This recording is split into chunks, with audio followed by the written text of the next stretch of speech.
If you're still awake, there's probably a reason. This is Boring History Nights, where history doesn't speak loudly, but long enough to hush the dark. You didn't come here for answers, maybe not even for sleep, maybe just to be somewhere soft. Here, the stories don't push, they float. The air doesn't move. Somewhere, a chair creaks, or maybe it's just your breath brushing the quiet. Dust lingers mid-fall, as if history paused. Whatever warmth you carried, it wouldn't have lasted the night. Let's not stretch this too fast.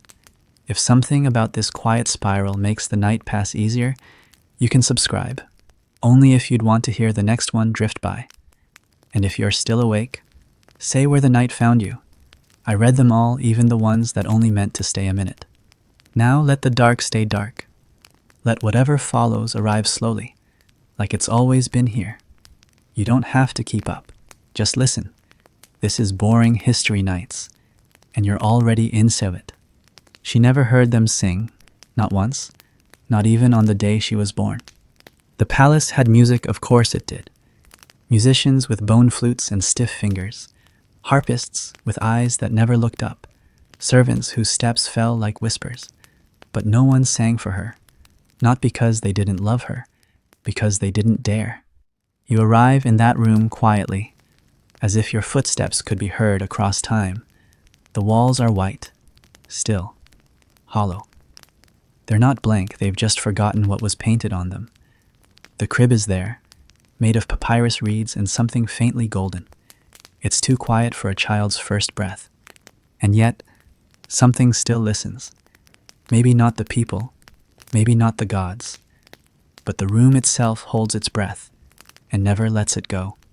You don't see Cleopatra yet, only her absence, a baby born without a lullaby. And that's the first contradiction that shapes her. She is royal, but no one cheers. She is chosen, but only by silence. She is everything, but begins as almost nothing. Even in the capital of ancient Egypt queens, even in the house of Ptolemy, even in the soft cradle of Alexandria's brightest dawn, Cleopatra comes into the world like a shadow that no one dares claim. They will say later that she was brilliant, fierce, magnetic, that she bent men and empires and oceans.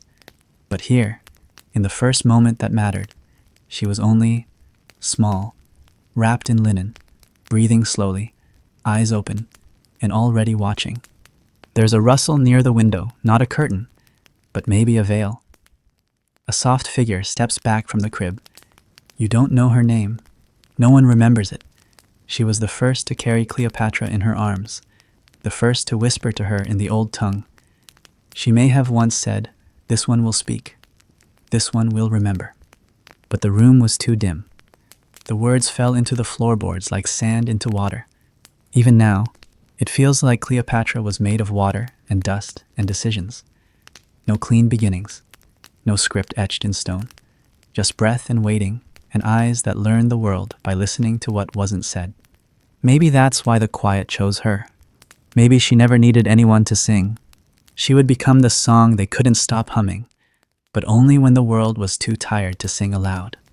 And until then, she would grow, not loudly, but just enough. They called her Thea Goddess, but she lived like a question. She wasn't supposed to speak the Egyptian tongue, but she did. She wasn't supposed to rule, but she did. For now, though, she's just a soft presence wrapped in silk. And you stand in the corner, watching the moment that no one celebrated, but that changed everything anyway. Because sometimes a silence is so perfect, so still, so slow you can only hear it if you're barely breathing. And sometimes the most powerful people begin not with applause, but with the quiet no one could explain. They said she was born into gold, but the truth was more tarnished. The gold was thin, worn down by centuries of hands that had already held it. And her world, though dressed in marble and perfume, was already cracked along the edges. She wasn't the first to inherit it, nor would she be the last to be devoured by it. That throne, so gleaming in stories, had been sat upon by men with names no one sang anymore, and each left it colder than the last. Cleopatra grows, not in a garden of laurels or among the stories of destined queens, but behind carved columns that echo too much. Her footsteps fall like drops of water into a cistern noticed only by stone. Around her, voices murmur in Greek and in whispers, avoiding the native Egyptian tongue as if it might stain their robes, but she hears it anyway, spoken by servants, breathed through the mouths of those who think they are unseen, and instead of turning away, she listens, learns, feels it settle into her like a seed that doesn't need light to grow. In the court, Cleopatra is both watched and overlooked. Her brothers play with wooden horses and look at maps like they understand what shapes a kingdom. She looks at people, their silences, their stiffness, the way a slave flinches even when no one's watching, the way the tutor's hands tremble when mentioning Rome, the way her father stares into the floor sometimes, as though searching for something he buried in himself. This is her education, not only the scripts of Homer or the geometry of the Nile's angles, but the spaces between them. She reads expressions like poetry. She maps shadows like borders. She senses, even then, that words are currency, but silence is strategy. They say the royal household had 15 languages spoken within it.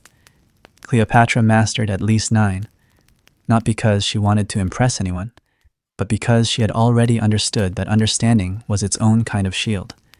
You can't betray a girl who's already memorized the way you pronounce her name when you think she isn't listening. And no one listened to girls, not properly, not even when they were queens in waiting. In those early years, her mother vanishes from the records, quietly. No tomb, no inscription, no final lament in the scrolls, just gone, as if Alexandria, so proud in its towering libraries and sprawling temples, had forgotten how to remember women who didn't shout. And Cleopatra doesn't cry where anyone can see her, but she keeps asking questions no one answers. Her tutors deflect, her attendants bow and blink, her father sighs and calls for wine, and the absence stays, shaping her like water shapes a stone slowly, hollowing her into something deeper than grief. Sometimes the palace feels too bright to breathe in. Other times, it suffocates with its stillness. She learns to walk its marble halls with a kind of floating rhythm, as though her body is always just barely touching the floor. When she speaks, it's careful, not hesitant, but measured, like she already knows some things can't be unsaid. Even now, centuries later, if you listen closely to the story of ancient Egypt queens, hers is the one that sounds the least like a fairy tale, and most like a chess move. Every step deliberate, every silence accounted for. Her father, Ptolemy XII, was called Auletes the flute player, not out of affection, out of mockery. They whispered that he loved music more than ruling, that he bought his throne with Roman gold and danced to whatever tune they piped across the sea. Cleopatra watches him stumble through council meetings, lurch through festivals, grasp too tightly at power he knows he hasn't truly earned. And still, she doesn't judge him. She watches, records, learns where the cracks form first in a man trying too hard to be king.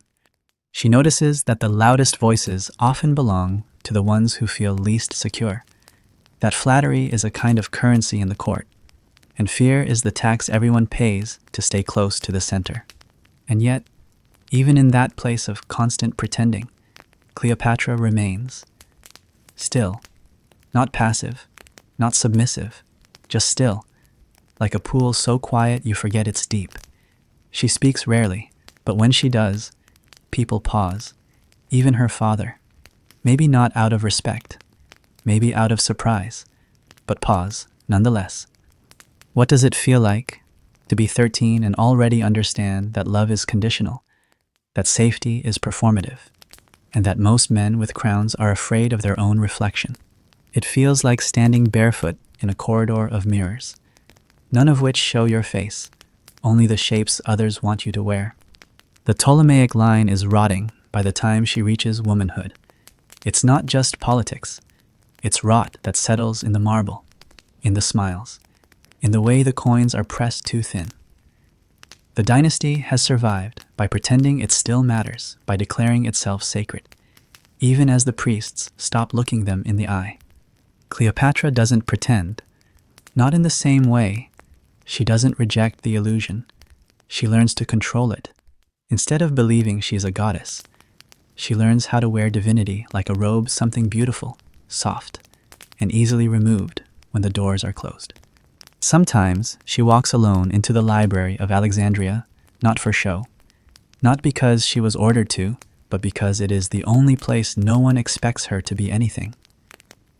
There, beneath the rows of cracked scrolls and air thick with dust and ink, she becomes herself, not the future queen, not the daughter of the flute player, just a girl who wants to understand why people destroy what they worship. A quiet question rises. Was she learning to rule, or learning how to survive a kingdom that would rather forget its women? Even in the library, she feels the ghosts of all the stories that never made it to parchment. Queens without names, mothers without tombs, daughters traded like grain. It's not anger that fills her. It's something slower, fainter, a kind of hunger. She doesn't want revenge. She wants to matter. And mattering, in this empire of men, will require precision, not drama, not spectacle, precision. The city outside calls her Thea goddess, but she walks like someone who knows gods are only useful until the harvest fails. She doesn't raise her voice. She doesn't demand. She waits for the moment when power no longer comes with permission. And when that moment arrives, she will not knock. She will not ask. She will step forward as if she's always been meant to. Because maybe she is 15 the first time someone calls her dangerous, not to her face, of course, but in the softened tones exchanged between advisors when they think she cannot hear. It isn't because she has done anything outrageous or cruel. It is because she remembers things others forget. Because she sits too still when the room grows tense. Because she learns fast and speaks slow and carries her intelligence like a silk thread wrapped quietly around a knife. The palace becomes a theater, more so with each year. Her father, now bloated with both age and uncertainty, tries to stitch himself closer to Rome by paying for loyalty in silver and shame. His fingers shake when he signs treaties. His voice wavers at festivals. He praises the gods louder and louder, but the divine seems increasingly disinterested. And Cleopatra watches it all from behind veils, from beside columns, from within shadows that don't flinch when footsteps pass. They still call it Alexandria, city of wonders, but it no longer breathes as it once did. The streets smell less of papyrus and saffron, more of heat and unspoken debts. The harbor bustles with ships bearing Roman coin, and the temple chants sound thinner than before, as if the gods themselves have noticed that devotion has become a performance, not a belief. By this time, Cleopatra has already begun to understand the politics of breath, how long to hold it, when to release it, when silence speaks more clearly than declaration. She notices the way men raise their voices when their grip weakens. She watches them feign certainty with the same expression her brothers used when they lied about finishing their scroll readings. She doesn't mock them. She memorizes them. Her lessons are not written in wax tablets or marked by tutors' praises. They are etched into her each time someone underestimates her. And they always underestimate her. Still, she walks softly, not because she is unsure, but because she understands that speed can create noise, and noise draws attention before she is ready. This is not caution. It is strategy. The ancient Egypt queens she has read about were often footnotes, blurred by the ambitions of their fathers or husbands. But Cleopatra has no intention of becoming a footnote. She will become the story slowly, completely, without asking permission. One day, in the corridor near the northern wing, she finds herself alone with her youngest brother. He is playing with a coin, flipping it from knuckle to knuckle, his eyes glassy with the boredom of boys born into power too easily. He tells her, with the swagger of someone who's never been told no, that one day they will rule together. He grins, and says it like a joke, like a line he's rehearsed. Cleopatra only smiles a soft, hollow smile and says nothing. Not because she agrees, but because there is no need to correct someone who will never understand the difference between ruling and surviving. In the weeks that follow, her father prepares for a journey. Rumors ripple through the palace like cracked light on water. Rome has summoned him, or perhaps he has summoned them. There are debts to be paid, alliances to be begged for, arrangements that must be settled. He leaves, and the palace holds its breath in the space he vacates. Cleopatra does not. She exhales, quietly, slowly, almost as if she had been waiting for the room to clear. What follows is not chaos, not quite. But there is drift. The royal council stutters without clear leadership. Her siblings squabble, too young and too sheltered to understand that their palace walls are no longer thick enough to keep out the wind. The servants continue their rituals. The guards stand at their posts, and yet the whole structure feels slightly misaligned, as if one of the great statues at the entrance has shifted half an inch when no one was looking. Cleopatra does not try to take control. That would be foolish, premature. Instead, she moves through the court with deliberate lightness, offering suggestions only when asked, asking questions that appear innocent, and watching, always watching, as others expose their own limits. One evening, while the sun falls behind the Alexandrian skyline like a slow curtain, she finds herself in the library again, the same spot where her younger self once lingered in the shadows, unsure whether knowledge would be enough to protect her. Now she moves among the scrolls like someone searching not for answers, but for patterns. She reads aloud to herself in Egyptian, a language most of her kin have forsaken. It fits her voice like a song that was meant to be remembered. A passing librarian bows deeply. She nods, barely. She doesn't need reverence. She only needs them to remember she was there. The sky outside dims, faint stars appearing one by one, as if being drawn in by a patient hand. And somewhere between pages, Cleopatra begins to trace her own line through history, not the one offered to her by birth, but the one she will carve, slowly and still, across whatever map dares to forget her. There is no crown yet, no laurel, no Roman general whispering her name in admiration or fear. There is only her, standing in a half-empty room, fingers dusty with knowledge, mouth filled with a language her ancestors had abandoned. And that is more power than most realize. She returns to her chambers that night and removes every piece of jewelry before washing her face. Her reflection in the basin is soft, lit only by a single lamp. She studies it with neither vanity nor disdain, just recognition. Her features are not yet those that would later be etched into coins and rumors, but the eyes they're already watching like someone waiting for the wind to shift in their favor. At the foot of her bed, there is a small carved box, inside fragments of letters from tutors, a feather she found on a terrace during a festival, a piece of broken tile from the courtyard where her mother once stood. She runs her finger over each, slowly, as though trying to remember the sound of things that were never spoken.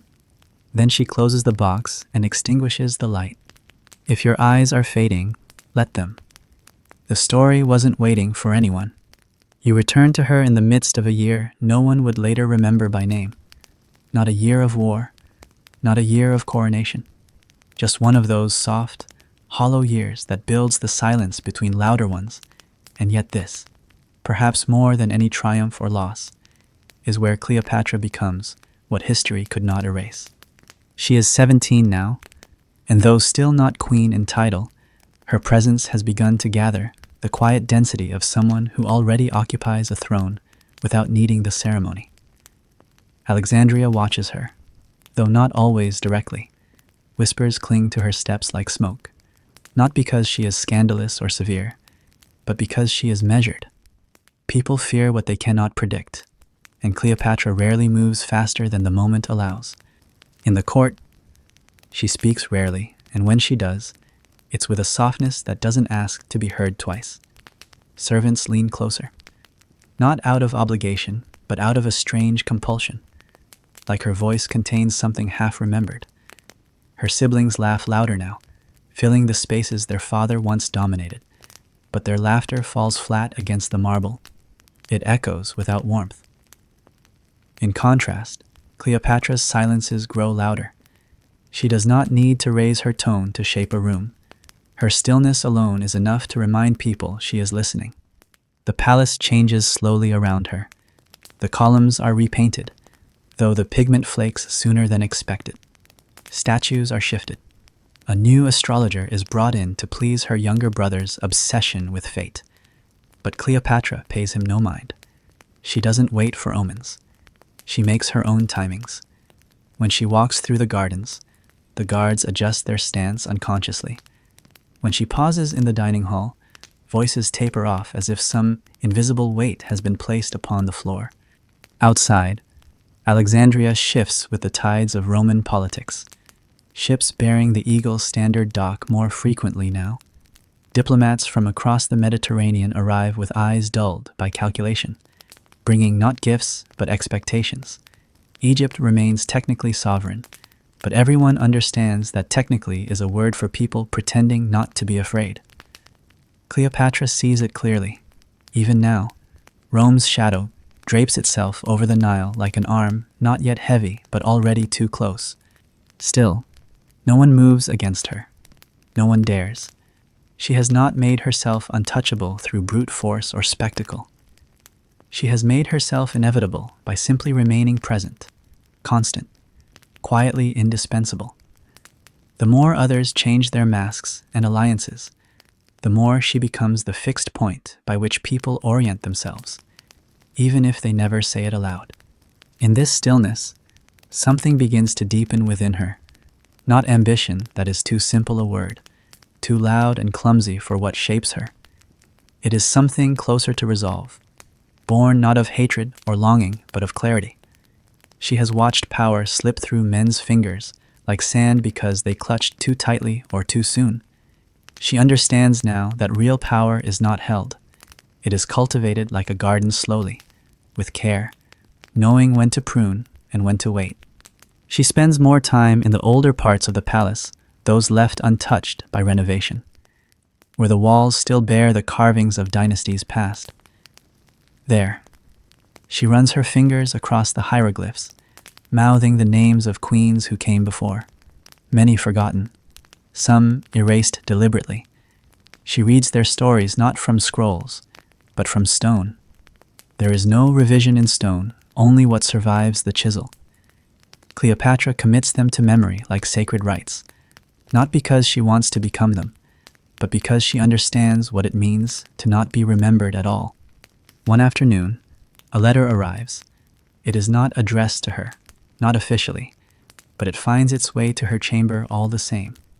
Its seal is Roman. The handwriting is stiff with formality. Its contents mention alliances, trade, tribute, all the usual vocabulary of veiled demands. Cleopatra reads it slowly, then once more in silence. She folds it precisely and sets it atop a stack of other documents. But the corner of the letter protrudes, as if daring her to act. She does nothing that day. She waits. That night, as oil lamps flicker against the high ceilings of her room, she writes her own letter. Not in reply, not in protest, just a note short, careful, almost clinical. She signs it with her full name in the ancient tongue, and then sets it beside the Roman parchment. It's not a message for them. It's a reminder for herself that her voice would be written in languages they didn't expect, that her reign would not begin when they gave permission.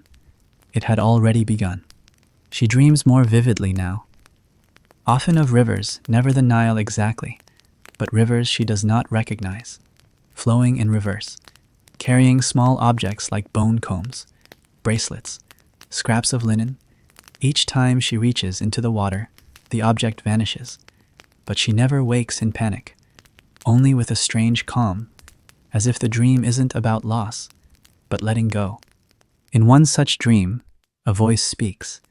Not hers, not Roman. Something older. It doesn't say much. Only, be still. They will come to you. And she does not ask who they are, because some dreams don't permit questions, only listening. In the real world, her name is beginning to move differently in conversations. It's spoken with the slightest pause before and after, as though people are not sure whether they are referring to a young woman or a weather pattern. Some say she is too clever. Others, not clever enough. A few call her dangerous again, but this time not in whispers and envy. And envy, Cleopatra knows, is merely admiration twisted by fear. Late one evening, her mother's old attendant finds her on the western balcony, watching the city fade into dusk. The woman, wrinkled and tired, offers her a bowl of pomegranate seeds. Cleopatra takes it, thanks her, and eats in silence. The attendant doesn't ask what she's thinking. Instead, she murmurs, "You breathe like your mother. Slow, like you're measuring time by something softer than ours." Cleopatra smiles, but the smile doesn't linger. She looks at the city and whispers, "Time doesn't measure me. I measure it." She may have once said more, but the wind takes her words before they can reach another pair of ears. It is not yet her empire. It is not yet her war. It is not yet her tragedy or her triumph. But it is already her breath, her stillness, her shadow stretching slowly across a map not yet rewritten. And those who fail to notice it now will feel it when it's far too late. You wake again in a quieter Alexandria, not because the city itself has hushed. The streets still echo with sandal claps, with papyrus merchants arguing in the corners, with goats bleating and children laughing in dust. No, the quiet is subtler than that. It lies in the corridors of the palace, in the way doors close just slightly more softly, in the way ministers lower their voices as they pass one another, speaking not of taxes or grain stores, but of her, and how they can no longer afford to ignore her. Cleopatra is no longer simply a sister. She is the axis. Everything else spins carefully around her, orbiting with cautious grace, aware that to move too fast, or too boldly, is to be noticed by the one who sees more than she says. And yet, in spite of the gathering tension, she moves as she always has, not like a lioness waiting to strike, but like a shadow that knows where the fire will fall before the flame even touches the wall. It is her exile that teaches her the last lesson she needed. Because exile does not come as a declaration. There is no dramatic banishment from the court, no parade of soldiers, no public shaming. No, it begins as a slow suffocation of space rooms once freely entered, now guarded by men who suddenly forget your name. Scrolls that vanish from your desk without notice. Audiences with the vizier that are postponed again and again, until the postponement is all there is. And when she finally realizes that she has not been banished, but erased, the knowledge doesn't strike her like betrayal. It lands like a truth that had always been there, just waiting to be named. Her brother, Ptolemy XIII, still a boy, though crowned, is not the architect of this erasure. He is its figurehead. The real sculptors are older, well-fed, and far less photogenic. The advisors who never liked her sharpness. The generals who flinched when she asked for grain shipments to be redirected without their approval. The priests who found her too reverent in the old ways, and not deferent enough to the new. They do not fear Cleopatra because she is cruel. They fear her because she is calm. They fear her because she is unreadable. And so, they do what people have always done to women. They cannot define, they push her aside, hoping she will become softer in the margins. But Cleopatra does not soften. She departs Alexandria with dignity, no display, no angry words, and disappears into the delta like a tide turning the wrong direction.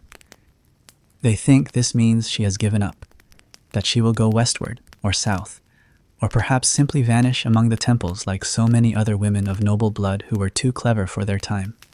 What they do not understand is that Cleopatra's exile is not a retreat. It is an arrangement. She does not take a retinue of servants, only 2 scribes, 1 nursemaid, and a steward. She settles not in some foreign palace, but in a half-abandoned villa near Pelusium, where the sea murmurs at night in long, drawn-out syllables. The walls are cracked, the roof breathes when the wind shifts, and yet this is where her power grows.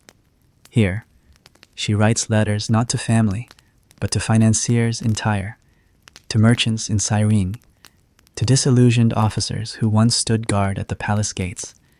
She signs them carefully, not as queen, not as exile, but simply as Cleopatra. That name, by now, carries its own gravity.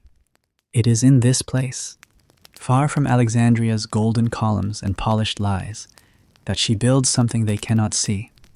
Not an army, not yet. Not a rebellion, but a net. One woven of debts remembered, of favors owed, of loyalty not demanded but returned. She does not ask for pledges. She asks for patience. She does not command. She listens. And in the listening, she collects the kind of power no scroll can measure. She studies every letter that arrives. She responds to some in full. Others she tears in half and burns, not because they offend her, but because they offer too little. She is not looking for flattery. She is looking for mirrors, people who reflect the world as it is, not as it pretends to be. In the evenings, she walks alone along the salt marsh paths. The air is heavy with brine and silence. The stars, out here, are less interrupted by torchlight.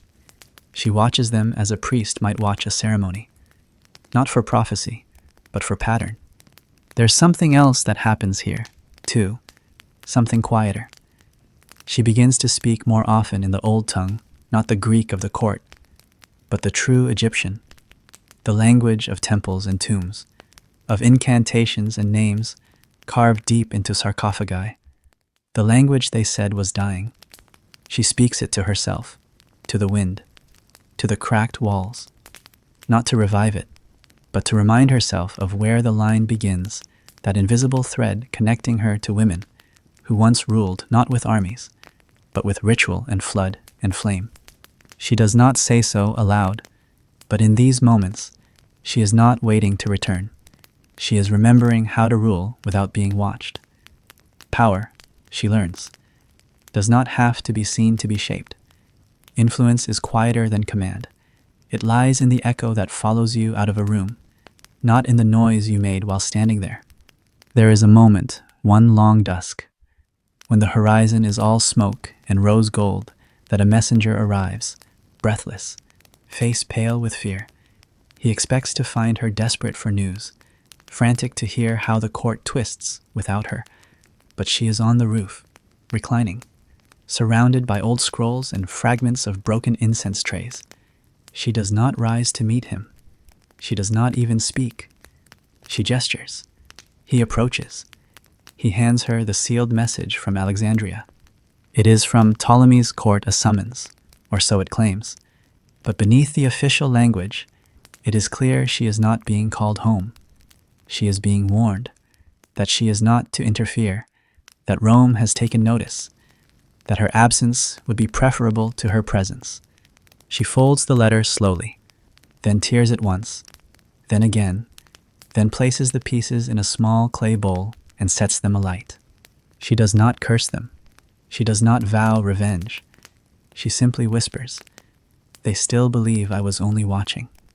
And somewhere beyond the marshes, beyond the waves, Alexandria breathes uneasily.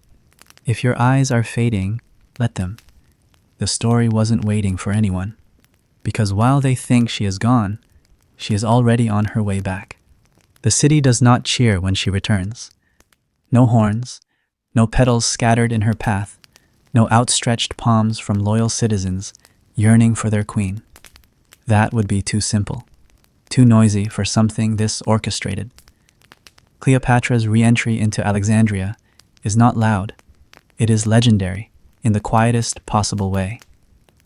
The story, like so many around her, arrives long before she does, twisting into myth the moment it begins. A carpet. That's all they will remember. Not the political maneuvering, the negotiations whispered across coastal waters, the warnings sent and ignored, just the carpet. Not because it was beautiful, though it was, in the way all things become beautiful when memory loses its edge, but because of what it carried. Cleopatra did not arrive at Caesar's feet with a crown or a sword or even an army.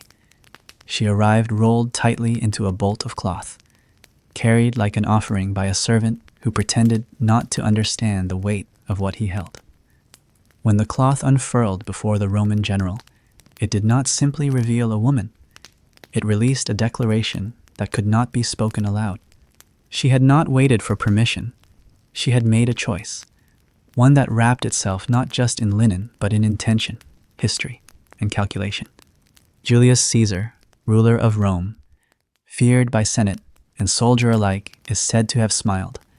Not a political smile, something quieter, the kind one makes when faced with the unexpected and realizes too late it has already begun to reshape everything. Cleopatra doesn't beg for restoration. She does not grovel, plead, or invoke divine lineage. She speaks plainly, in her accentless Greek, with the fluency of a woman who knows how to wear silence like silk. She tells Caesar her version of events, and more importantly, she lets him imagine the parts she does not say. That is her true power, not what she reveals, but what she allows others to believe they discovered themselves. There are no records of exactly what was said in that first meeting. The scrolls are quiet on that detail. What matters is what followed. He does not send her away. He does not condemn her, or force a treaty, or offer bland sympathy in the name of Roman decorum. He stays. He stays in Alexandria, and everything begins to shift. The palace reorients around this new axis. Ptolemy, still a boy, still grasping for the idea of rule like a child reaching for a torch he's not ready to hold, finds himself dimmed in Caesar's presence. The advisors who once smirked behind fans and coughed disapproval into their cups now bow more deeply, eyes cast downward, not out of respect, but because they cannot quite meet the new shape of the light in the room. Rome is not just a city or an empire anymore. It is a man walking through your halls. It is a voice louder than your gods, and he is watching everything, including the woman they tried to erase. For a time, Alexandria balances on a blade. Civil war looms, not just between sibling rulers, but between old loyalty and the tidal pull of Rome's approval. Streets that once bustled with grain and gold now pulse with quiet fear.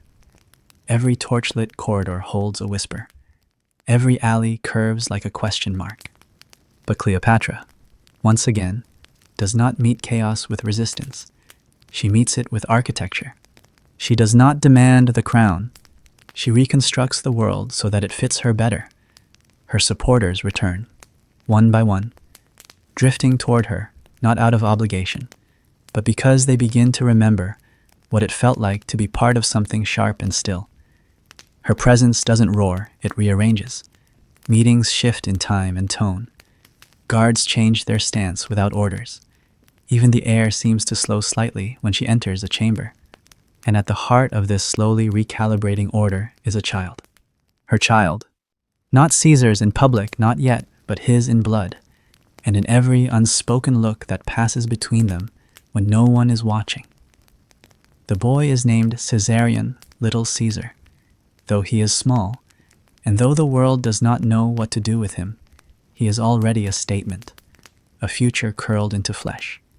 No longer just Egyptian, no longer just Greek, but something that could redraw maps if allowed to grow. This is not a fairy tale. Cleopatra's return doesn't stitch Alexandria back into the empire it once was.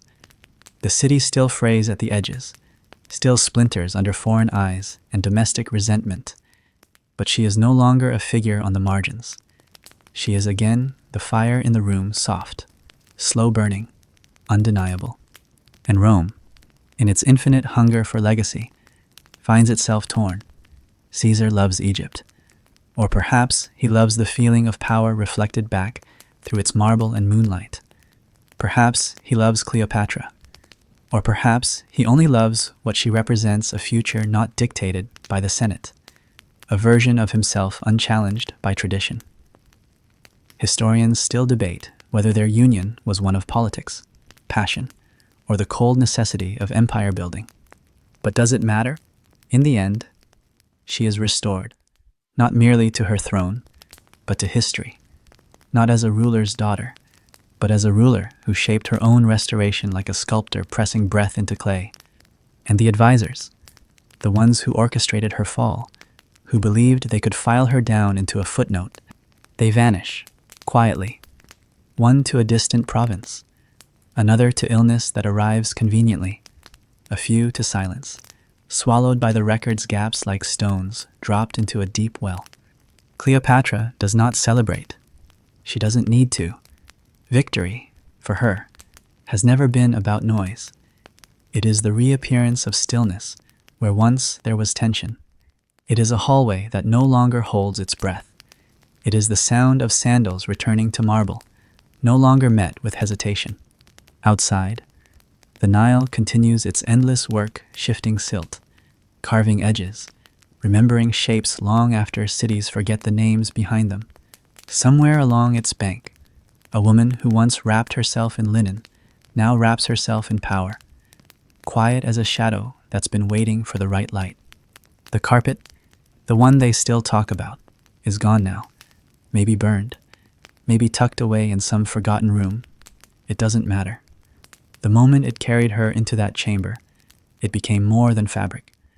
It became a metaphor for risk, for spectacle, for choosing to be seen not as they expected, but as she intended. And even now, long after Caesar returns to Rome, long after the tides of fate gather again beyond the desert's rim, she remains not as a guest, not as a relic of conquest, but as the woman who turned erasure into an entrance. The corridors of the palace begin to breathe differently now. Their long silence, once a hush of abandonment, starts to resemble reverence. The servants move more fluidly, as if the air no longer resists them. Foreign dignitaries return with slower bows and longer glances, and among the rows of flickering torches, a new rhythm unfurls, soft. Yes, but also deliberate. Cleopatra does not just hold the throne. She lives in its marrow. Her presence is not a decoration in Caesar's gallery. It is the gallery itself, redrawn and lacquered in her will.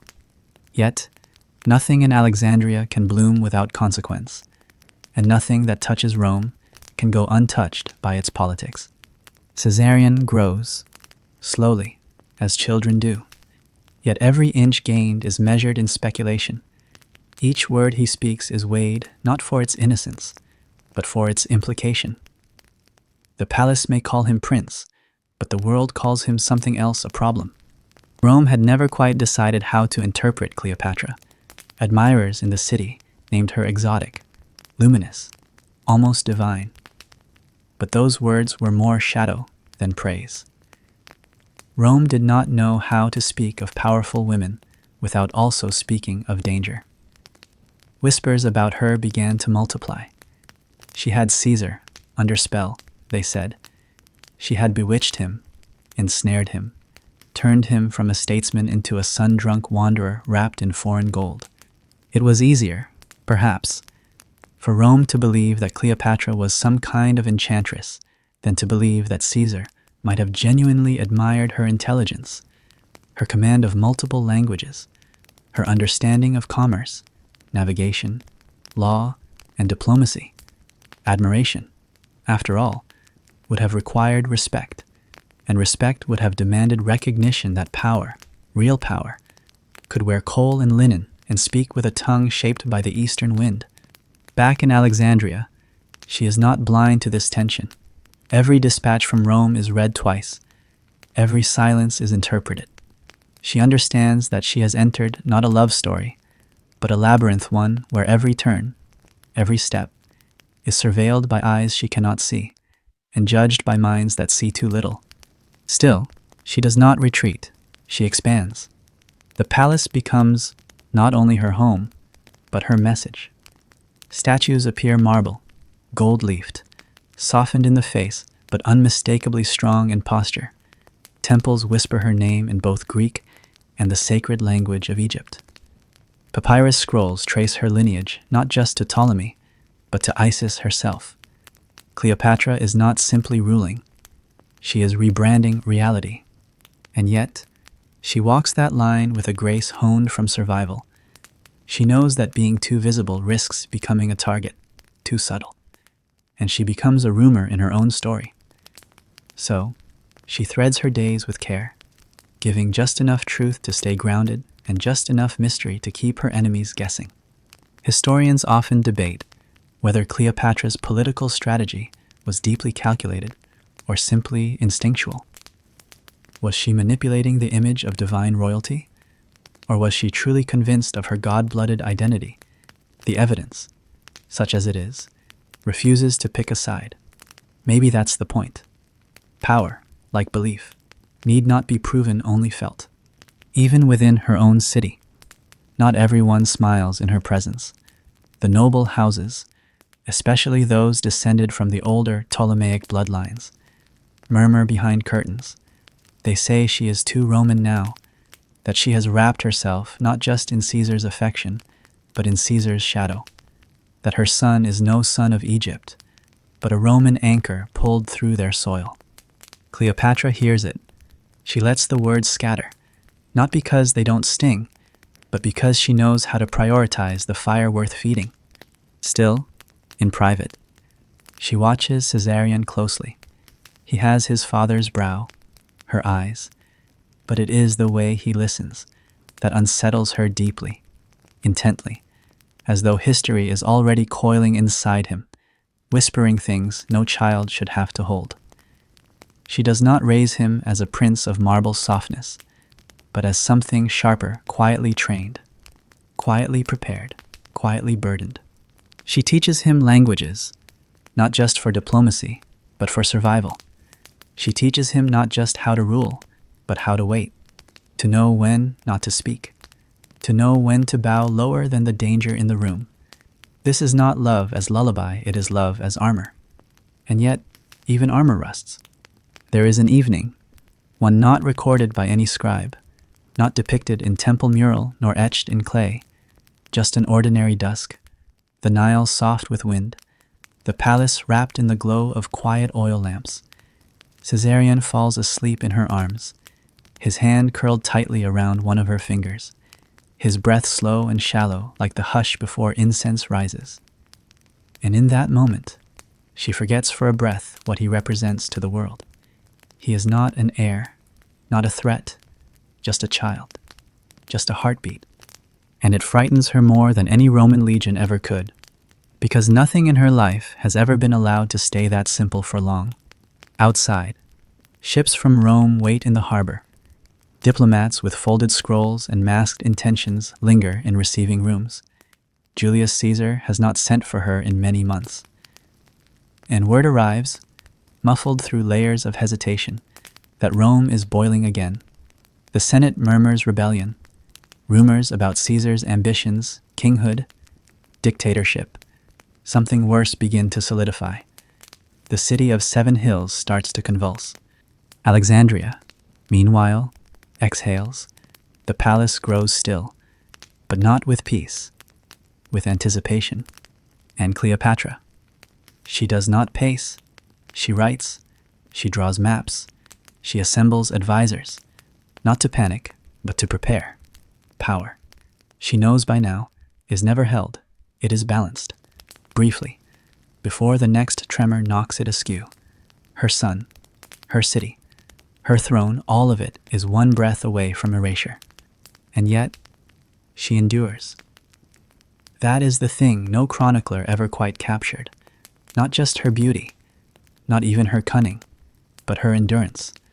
Not as a virtue, but as a strategy. She endures because she must, because no one else will endure for her, because she has lived too long in rooms where every hand offered might also hold a knife. The night deepens. The torches burn lower, and somewhere beyond the desert horizon, Rome sharpens itself again. If your breath has disappeared into the dark good, that's where the rest of this belongs. The wind from the harbor drifts into the upper windows, somewhere in the shadows of her chamber. Cleopatra closes a scroll and reaches for a lamp, not to light the room, but to mark that she is still here, still thinking, still ready. And somewhere in the silence, the boy stirs. Not quite awake, not quite dreaming, caught in the in-between where all of this truly lives. There is a rhythm to politics in Rome, bloody, theatrical, and always rehearsed in whispers before it reaches the stage. When Cleopatra first walked its marble floors, she could feel the weight of eyes that never blinked. Rome is not a city, it is an audience, and its applause is as dangerous as its silence.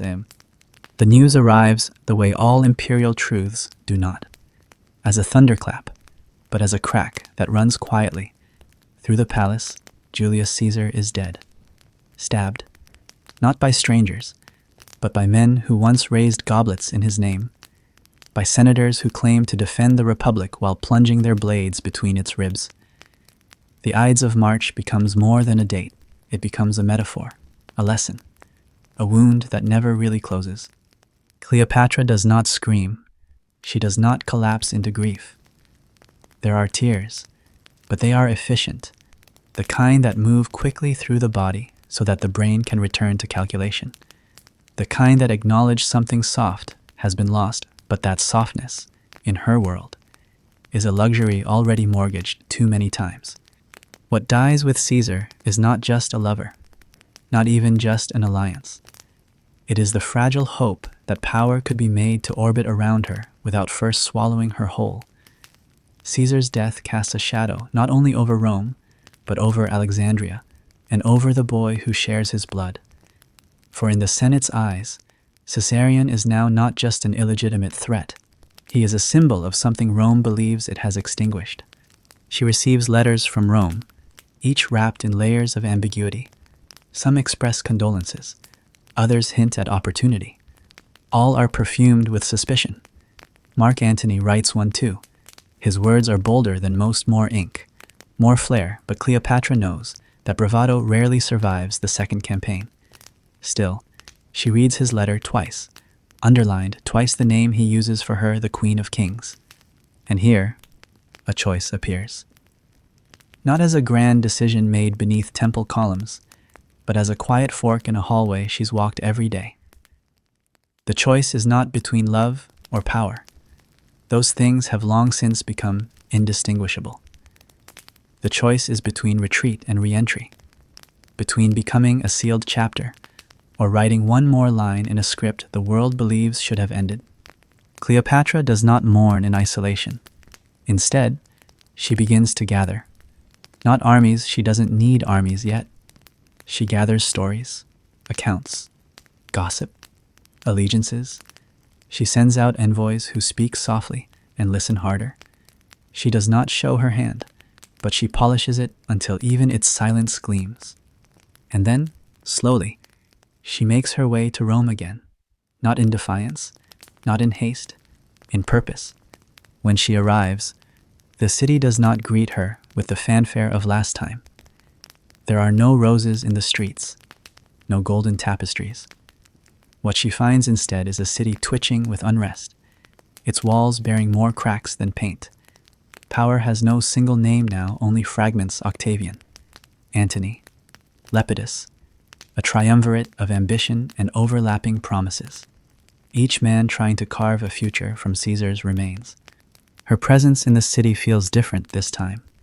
She is no longer an exotic curiosity. She is a reminder of Caesar's reach, of Rome's vulnerability, of everything that was once believed to be under control, now walking freely among the columns in Egyptian linen. And yet, Mark Antony does not flinch. He welcomes her, not in public ceremony, but in late-night rooms where the lamps burn low and the conversations unfold like wine, slow, deliberate, intoxicating. Antony, for all his bravado, sees in Cleopatra not just seduction or legacy. He sees a mirror, They are both second acts, both operating in a world that already thinks it knows how their story ends. Historians still debate whether their bond began as strategy or spark, whether Cleopatra approached Antony with the cold edge of political calculation or the warmth of a flame fanned by shared exile. But the truth, as always, resists binary. It is likely both. Power is not so neatly categorized, nor is intimacy, especially when the two are tangled like ivy across collapsing columns. Together, they don't just reignite a connection. They manufacture a myth. Alexandria becomes their stage, their capital, their theater of impossible futures. The world sees their alliance as excessive, indulgent. But indulgence, too, is a kind of defiance. It says, we are not surviving. We are rewriting. Antony names her Queen of Kings, not once, but often. And in a gesture designed to ripple across oceans, he declares Caesarion the legitimate son of Caesar, heir to his empire, to Rome. This is provocation, heresy, possibly treason. But to Cleopatra, it is confirmation that her son will not be erased with whispers. His name will be carved into the breath of nations. In return, she gives Antony not just affection, but alignment. Their worlds fold into each other. She funds his campaigns. He supports her rule. They share not just a bed, but a blueprint. And yet, even within this symbiosis, Cleopatra does not dissolve. She remains singular. Her ambitions do not shrink to make room for his.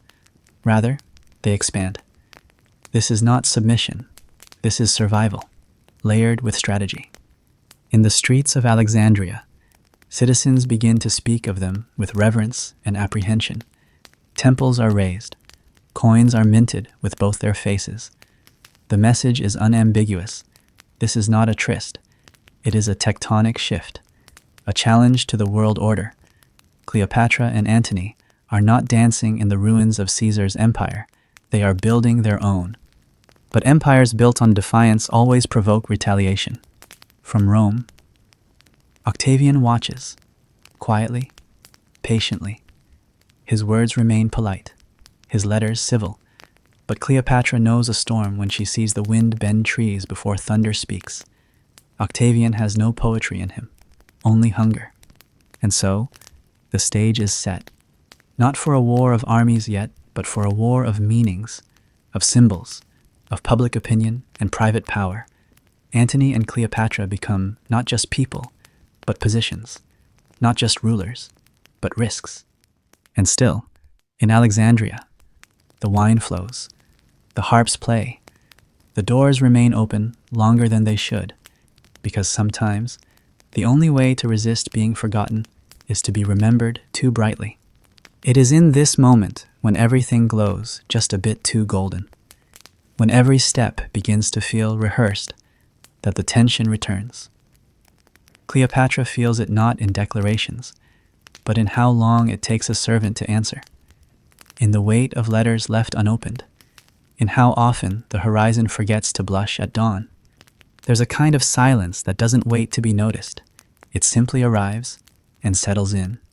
You wonder, briefly, if this part of the story was ever meant to last, or if it was always a lull, one final breath before the plunge. The air in Alexandria begins to change, but not with the sea. It thickens in other ways that aren't carried by the tides or the desert wind. Rumors arrive first, quiet as a whisper through linen drapes, and then louder, shaped like messengers pretending not to linger. What began as admiration for Cleopatra and Antony's rule slowly curdles into caution. People begin speaking in smaller groups. Their praise becomes past tense.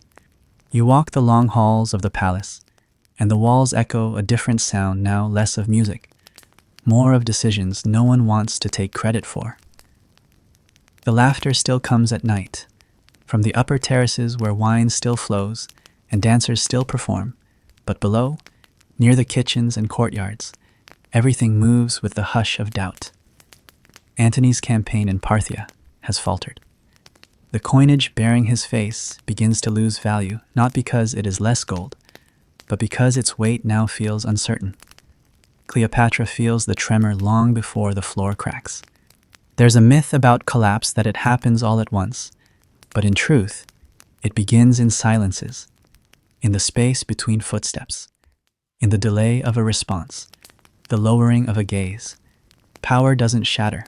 Like a mirror, it melts like wax, left too long in the sun, one layer at a time, until the figure holding the candle no longer recognizes the flame. Rome responds not with legions yet, but with language. Octavian, careful and calculating, understands that empires fall by public opinion as much as by blade. He unleashes rhetoric like a tide. Stories spread across the empire of Cleopatra's influence, her seductions, her sorcery, of Antony bewitched, bewildered, a Roman general now a servant to an Eastern queen.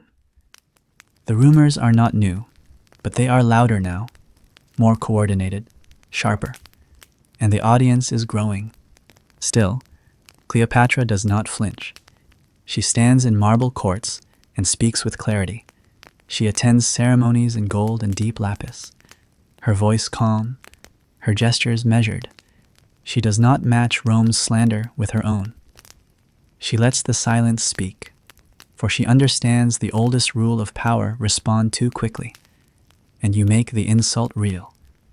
Wait just long enough, and it dissolves like smoke. But Antony is not built the same way. He answers Octavian's maneuvers with fury, not patience, with declarations, not whispers. He sends letters. He challenges alliances. He makes public proclamations that name Caesarion as heir, that name Cleopatra as Queen of Kings once again, that divide Rome not along maps, but hearts. What was once a cold rivalry becomes something hotter, something personal, the kind of fire that no longer seeks to warm, only to burn. And so, the war begins, not with spears, but scrolls, not with generals, but gestures. Cleopatra watches as Antony, hungry to reassert his honor, does what prideful men always do when cornered. He dares too loudly. He names territories. He promises inheritance. He places crowns on the heads of children who cannot yet lift them. It is a performance meant to prove strength, but to Rome, it reads as heresy. Octavian uses every decree as fuel, every rumor as fact. He does not need Cleopatra to fall. He only needs Rome to believe she already has.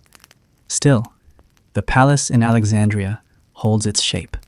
For now, its columns remain upright, its gardens still bloom.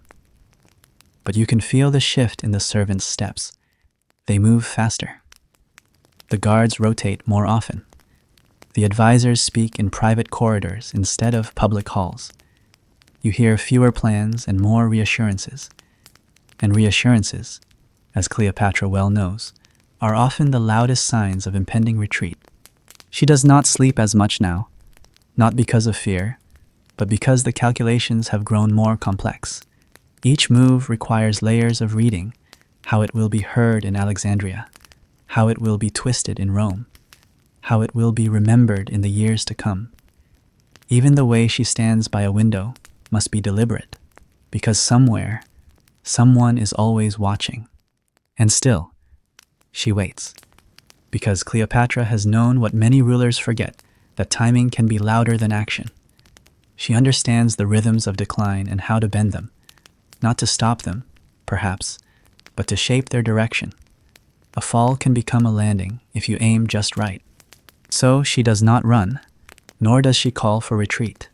She fortifies, not just walls, but stories. She gathers her children closer. She ensures that every corridor still hums with movement, that the image of her rule remains intact, even if the foundation begins to tremble. Power, after all, is as much about what people see as what they feel. And yet, she feels something else, too. Not fear, exactly, but memory. She remembers the first time she was nearly unseated, the way her own brother tried to erase her, the way the Nile once held her reflection and refused to return it. She has stood at the edge before, and she knows that sometimes the edge is not where things end. It is where they begin to be remembered differently. There's a lesson here, buried beneath strategy and survival. Sometimes strength is not about outlasting. It's about out-echoing, about making sure the silence that comes after you still sounds like your name. It's in this stillness before war, after betrayal, that she begins to make arrangements, quiet ones, secret ones, safe houses beyond the palace, messages sent in coded poetry, ships prepared not for battle, but for escape. Not because she believes she'll need them, but because belief alone has never been enough. She walks past Caesarion's room at night and doesn't pause. She used to. But now, the air outside his door feels heavier, as if every breath taken near it carries a century. He is growing older, and the world is sharpening around him. She knows he is not ready, but he is no longer safe not to be. The days stretch longer, not in light, but in tension. Alexandria becomes quieter.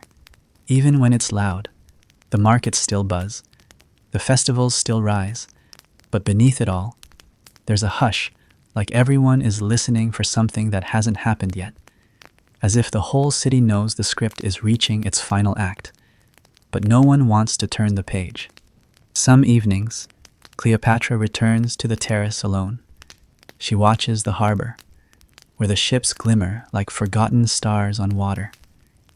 She thinks of Rome, of Caesar, of Antony's voice when it was still soft with ambition. She thinks of herself not as queen or ruler or legend, but as a woman who once sat beside a child and read him stories of gods that never truly left the earth. She wonders if her own story will be read like that someday, or if the pages will be torn out before the book is even opened. And then she turns back inside, because wondering has its place. But the palace, however dim, still needs its queen. She closes the terrace door softly, careful not to let it click. Even sounds feel louder these days, as if the walls have grown thinner, not physically, but in faith. Alexandria still gleams under its soft oil lamps, still wears its jewelry of marble and mosaics. But inside the palace, the quiet is not peaceful anymore. It's measured, a silence that has learned too much. In the council chamber, the air barely stirs. The generals shift uncomfortably on their benches, and the maps before them ripple not from wind, but from hands that don't know where to point. Antony has returned, but something in him hasn't. He is more present now than before, but also more hollow. He speaks, but it feels like he's listening for something else, perhaps for approval, or perhaps for permission to vanish. You watch him at dinner and wonder when he started chewing as if it were a negotiation. He smiles, still, but only with his mouth. The rest of his face has forgotten how. Cleopatra notices too, of course. She always does, but she does not name it. Some truths break faster when spoken aloud. Instead, she offers suggestions framed as questions. She drifts her fingers over the edge of wine goblets as if drawing borders. She keeps her voice soft, not because she is uncertain, but because softness makes men listen longer, especially when they expect something else. There is a long tradition of ruling, through volume, through proclamations, banners, executions, but Cleopatra never needed that. Her power was the kind that leaned in, that made others lean closer too, just to hear. And now, that quiet reign is tested like never before. Even the stars over Alexandria seem dimmer. Maybe they've simply shifted, or maybe everyone's looking down too much to notice them. There is no formal declaration from Rome yet, no scroll bearing the crimson wax of war, but you feel it in the way the guards inspect shipments longer, in how the poets begin writing verses about the last good summer, in how merchants speak of Rome in the past tense, as if anticipating its transformation from overlord to enemy. Still, life continues, not because it must, but because stopping would be a louder surrender. So Cleopatra walks the palace every morning. She touches each pillar like a pulse. She asks for reports not only on grain or gold, but on rumors. She reads them the same way she reads omens sideways, slowly, like mist curling over meaning. You pass by the children in the East Wing. They no longer chase each other. They play games of court, pretending to rule with string crowns and titles borrowed from overheard conversations. It's sweet, but it's not innocent. Not anymore. One of them, Ptolemy, places a cloth on his shoulders like a cape and declares he will rule half the world. Another child answers, which half? And the room goes quiet. Even the games now understand how thin the lines have become. In the evenings, Cleopatra holds smaller gatherings, no more lavish feasts, just dinners with key advisors, subtle glances traded like coin. Her gown still shimmers in candlelight, but the sparkle serves strategy, not celebration. Each gesture is an argument, each smile a boundary. Antony speaks too much some nights, too fast. His words slur not from wine, but from exhaustion. He says they will win, not because he believes it, but because someone must say it. And Cleopatra listens, her expression soft, her stillness absorbing the noise like stone absorbs heat. She does not contradict him, but neither does she echo.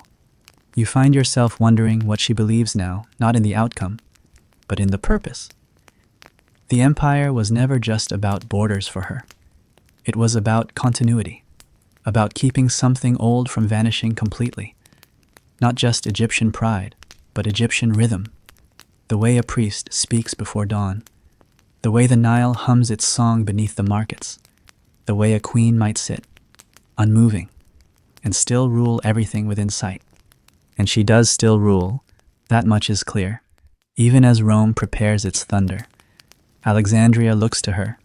She stands in temples again now, longer than before. She lights incense and does not speak. She walks barefoot across marble as if seeking something in the chill. A sign, a direction, a moment when everything stops shaking, even if just inside her chest. Maybe this is where belief lives, not in triumphs, but in steadiness. Not in shouting, but in refusing to look away. Some nights, she reads, scrolls about the old kings, about tides of empires that rose and drowned. She reads aloud, just a little, and the words float in the candlelit room like birds that never land. She says the names slowly. She does not want them forgotten.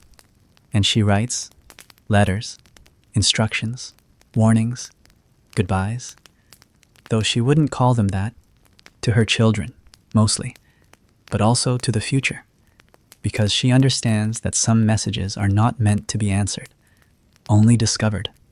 You hear her sigh once, not out of fear, but of the weight of knowing too much. If anything in this stayed behind, you can leave something below, or not. It still counts. This is Boring History Nights. There's a ripple in the court. Rome has named its next move. Octavian has declared Cleopatra and Antony enemies of the Republic, a phrase that feels too neat to hold the truth, but heavy enough to carry ships. War is now official. The scrolls arrive with ceremony, but their content is as expected. The gears have turned. The sword has been unsheathed. But war doesn't come all at once. It stretches, unfolds. It makes you wait between the thunder and the strike. Antony wants to move quickly, draw the line, clash, conquer. Cleopatra counsels delay, distance, positioning. She speaks in winds, not walls, in clouds, not cliffs. She knows that to survive, she must not just win battles, she must survive the stories told about her. And so, they prepare not only for war, but for aftermath. They create backups of their own myths. Statues are commissioned with softened expressions. Decrees are hidden in sealed rooms. Safe passages are memorized, not written. History is being rewritten before it's even happened. There's a moment near the end of this long evening where you pause at a doorway, watching her in silhouette. Her hand rests on a windowsill. Her spine is perfectly still. She doesn't know you're there. Or maybe she does, but she doesn't turn. You imagine her whispering not to you, but to the world that might forget. She may have once said, "Let them say I was proud. Let them say I stood too still, but never let them say I disappeared quietly." And the quiet, it listens. The ships begin to shift in the harbor. Not many at first, just one or two, tested under the veil of night, their sails dark against the dim water. Cleopatra watches them from the upper wall, not because she expects betrayal, but because movement always means something now. Movement means intention, and intention, in these final weeks before war, is everything. The city below still breathes, but more shallowly. The usual noise bells, music, vendors' cries has faded into something more cautious. Alexandria has always been a city of voices, but now those voices carry only so far before glancing off stone and silence. Fear doesn't wear armor here. It wears sandals. It buys bread like anyone else. You walk past fountains that used to sing. Now their water feels too loud. You pass soldiers with polished armor that no longer shines with pride but obligation. You see priests pray longer than needed. Their chants no longer a ritual, but a request. Rome is coming. Cleopatra spends more time in the library now, not for study, but for memory. The walls of that place still smell of papyrus and old ink. The archivists bow when she enters, but she waves them off. She wants to read alone, not treaties or battle records. She's read all of those before, but myths. She reads about queens who turned to birds, about cities that turned to salt. She lingers over tales of mothers who tried to save their children with a word whispered too late. In this place, among the hush of parchment, she does not need to be queen. She can just be someone who remembers, and remembering, in times like this, is a form of resistance. Not all power is about order. Some power lies in holding shape when the world is trying to melt you into something simpler. She lingers in the rows of scrolls that no longer hold political utility, and yet feel heavier than swords. One, faded at the edge, tells of an unnamed queen who chose death over betrayal, and another speaks of a prince who walked into fire with a song. Cleopatra does not look for guidance in these stories, only rhythm, only the way a life might be folded gently into a line of verse. So it survives not as fact, but as feeling. Outside the library, the palace has begun to whisper. Advisors say they do not panic, but they meet more frequently behind shut doors. Antony paces more. He eats less. His laughter sounds like someone else's memory of joy. The children are moved to an inner wing, not a prison, but a cocoon. Cleopatra walks to them each morning. Caesarion stands taller now and more silent. He asks fewer questions. That frightens her more than when he asked too many. When a child stops asking, they begin preparing for a world that doesn't welcome answers. That night, Antony enters her chamber not to speak, but to lean. He sits beside her, armor half removed, tunic wrinkled from hours of sitting and rising again. His breath carries wine and dust. They do not discuss the fleet. They do not speak of Octavian. Instead, she runs her hand over the back of his wrist, tracing the veins that once carried ambition and now carry only duty. He leans his head onto her shoulder. "Do you still believe in it?" he whispers. She does not ask what it means. She simply says, "I believe in what we've made of it." And that answer, like so many in her life, is not about truth but about tenderness. Morning arrives gray. The clouds wear no rain, but they still cover the sun with a kind of warning. From the harbor, sails have begun to stretch taut. Officers prepare rosters. Drummers rehearse their cadence in the courtyard, but the rhythm stumbles, as if the future cannot yet decide on its tempo. A letter arrives from Octavian, not addressed to her but to Antony, as if she were already erased. He calls her a foreign parasite, a manipulator of Roman destiny. He calls Caesarion the false heir.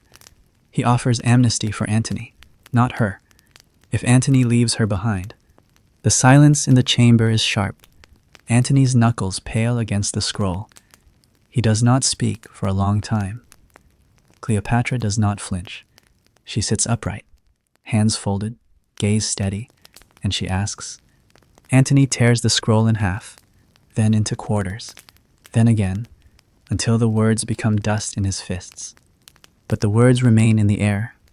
Offers like that do not vanish. They echo. Later that night, she writes 3 letters, one to Caesarion, one to her remaining advisors, one to no one in particular, a letter meant to survive the fall. In each, she does not explain the politics, the betrayal, the treaties. She writes about Alexandria, about gardens near the East Gate, about how a certain flower only blooms after dark.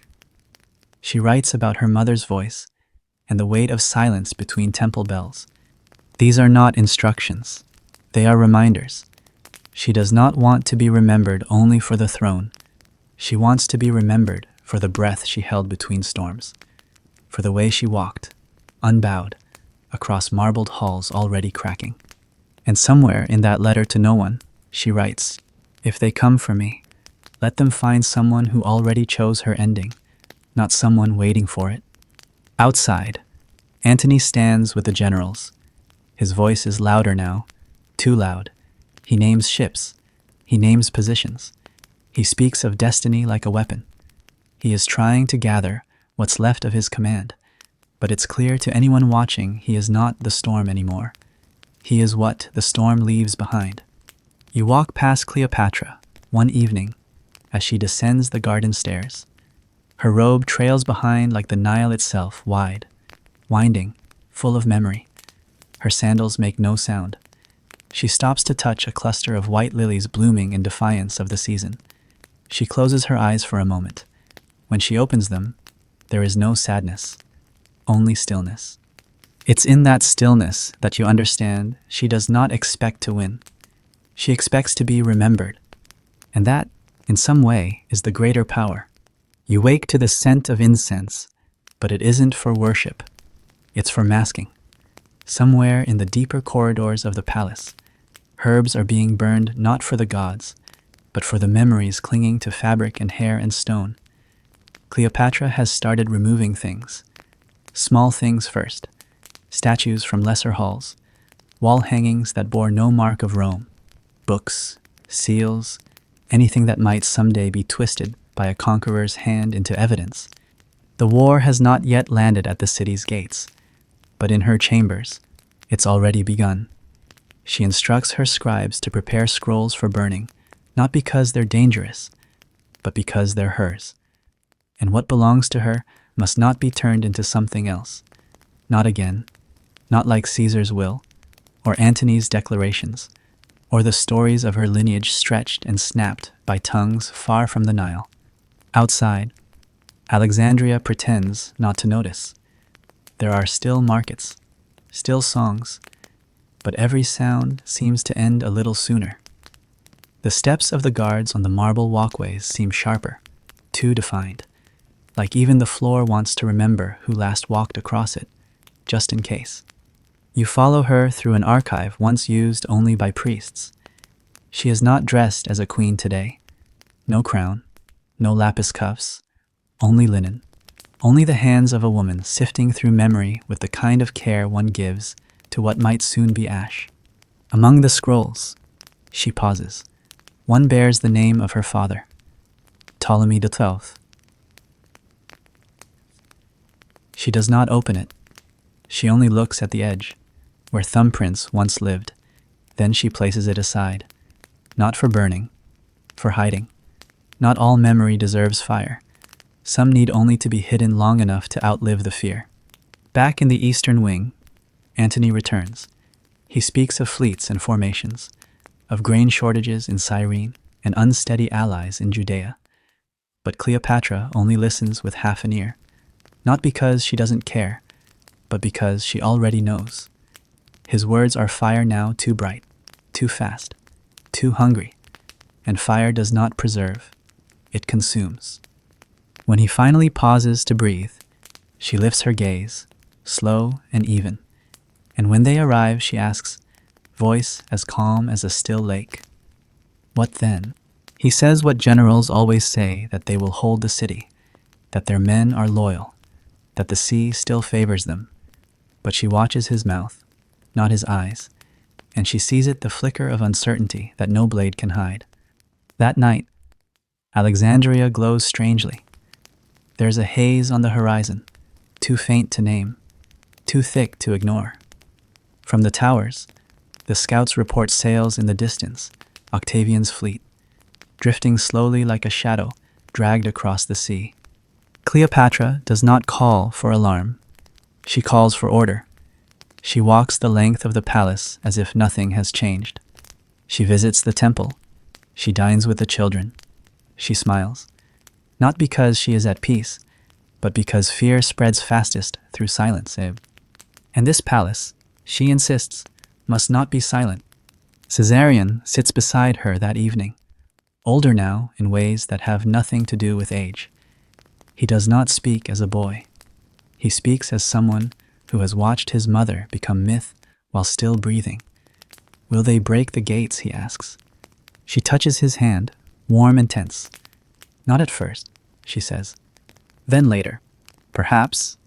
He nods and says nothing more. And that silence, that acceptance, is what makes her chest tighten. Not the armies, not the letters, but that her son already speaks as if the world will come undone, and all he can do is greet it with grace. In a side chamber, far from the public halls, she begins preparing the final vault. It is not a place of gold, but of legacy. She places scrolls there, carvings, even a lock of hair from her daughter's infancy. It is not a treasury, it is a memory sealed in stone. She writes a final document and marks it not with her royal seal, but with a symbol used by the priestesses of Isis, a lotus, and a moon. She does not explain it to the scribes. She only whispers, "Hide this in the wall." And so they do. For a few days more, the city holds. The ships loom but do not strike. A slow siege, not of stone, but of spirit. Rome tightens its grip not by battering walls, but by starving trust. Some merchants leave, some allies vanish, and rumors take their place. That Octavian has offered clemency to the children, that Antony has already lost half his fleet, that Rome will spare those who surrender early. Cleopatra says none of it aloud. Instead, she speaks in counterweights in public appearances, in steady steps, in well-lit feasts with bread passed down long tables. Every act of normalcy becomes an act of defiance. But at night, in the upper chamber with the curtains drawn, she opens a letter from an old nurse, still loyal, now living outside the city. It speaks of Roman ships seen too close, of bribes offered to guards, of spies planted in the court. She reads it twice, then burns it. She sleeps little that week. Her dreams are crowded. Faces from her childhood.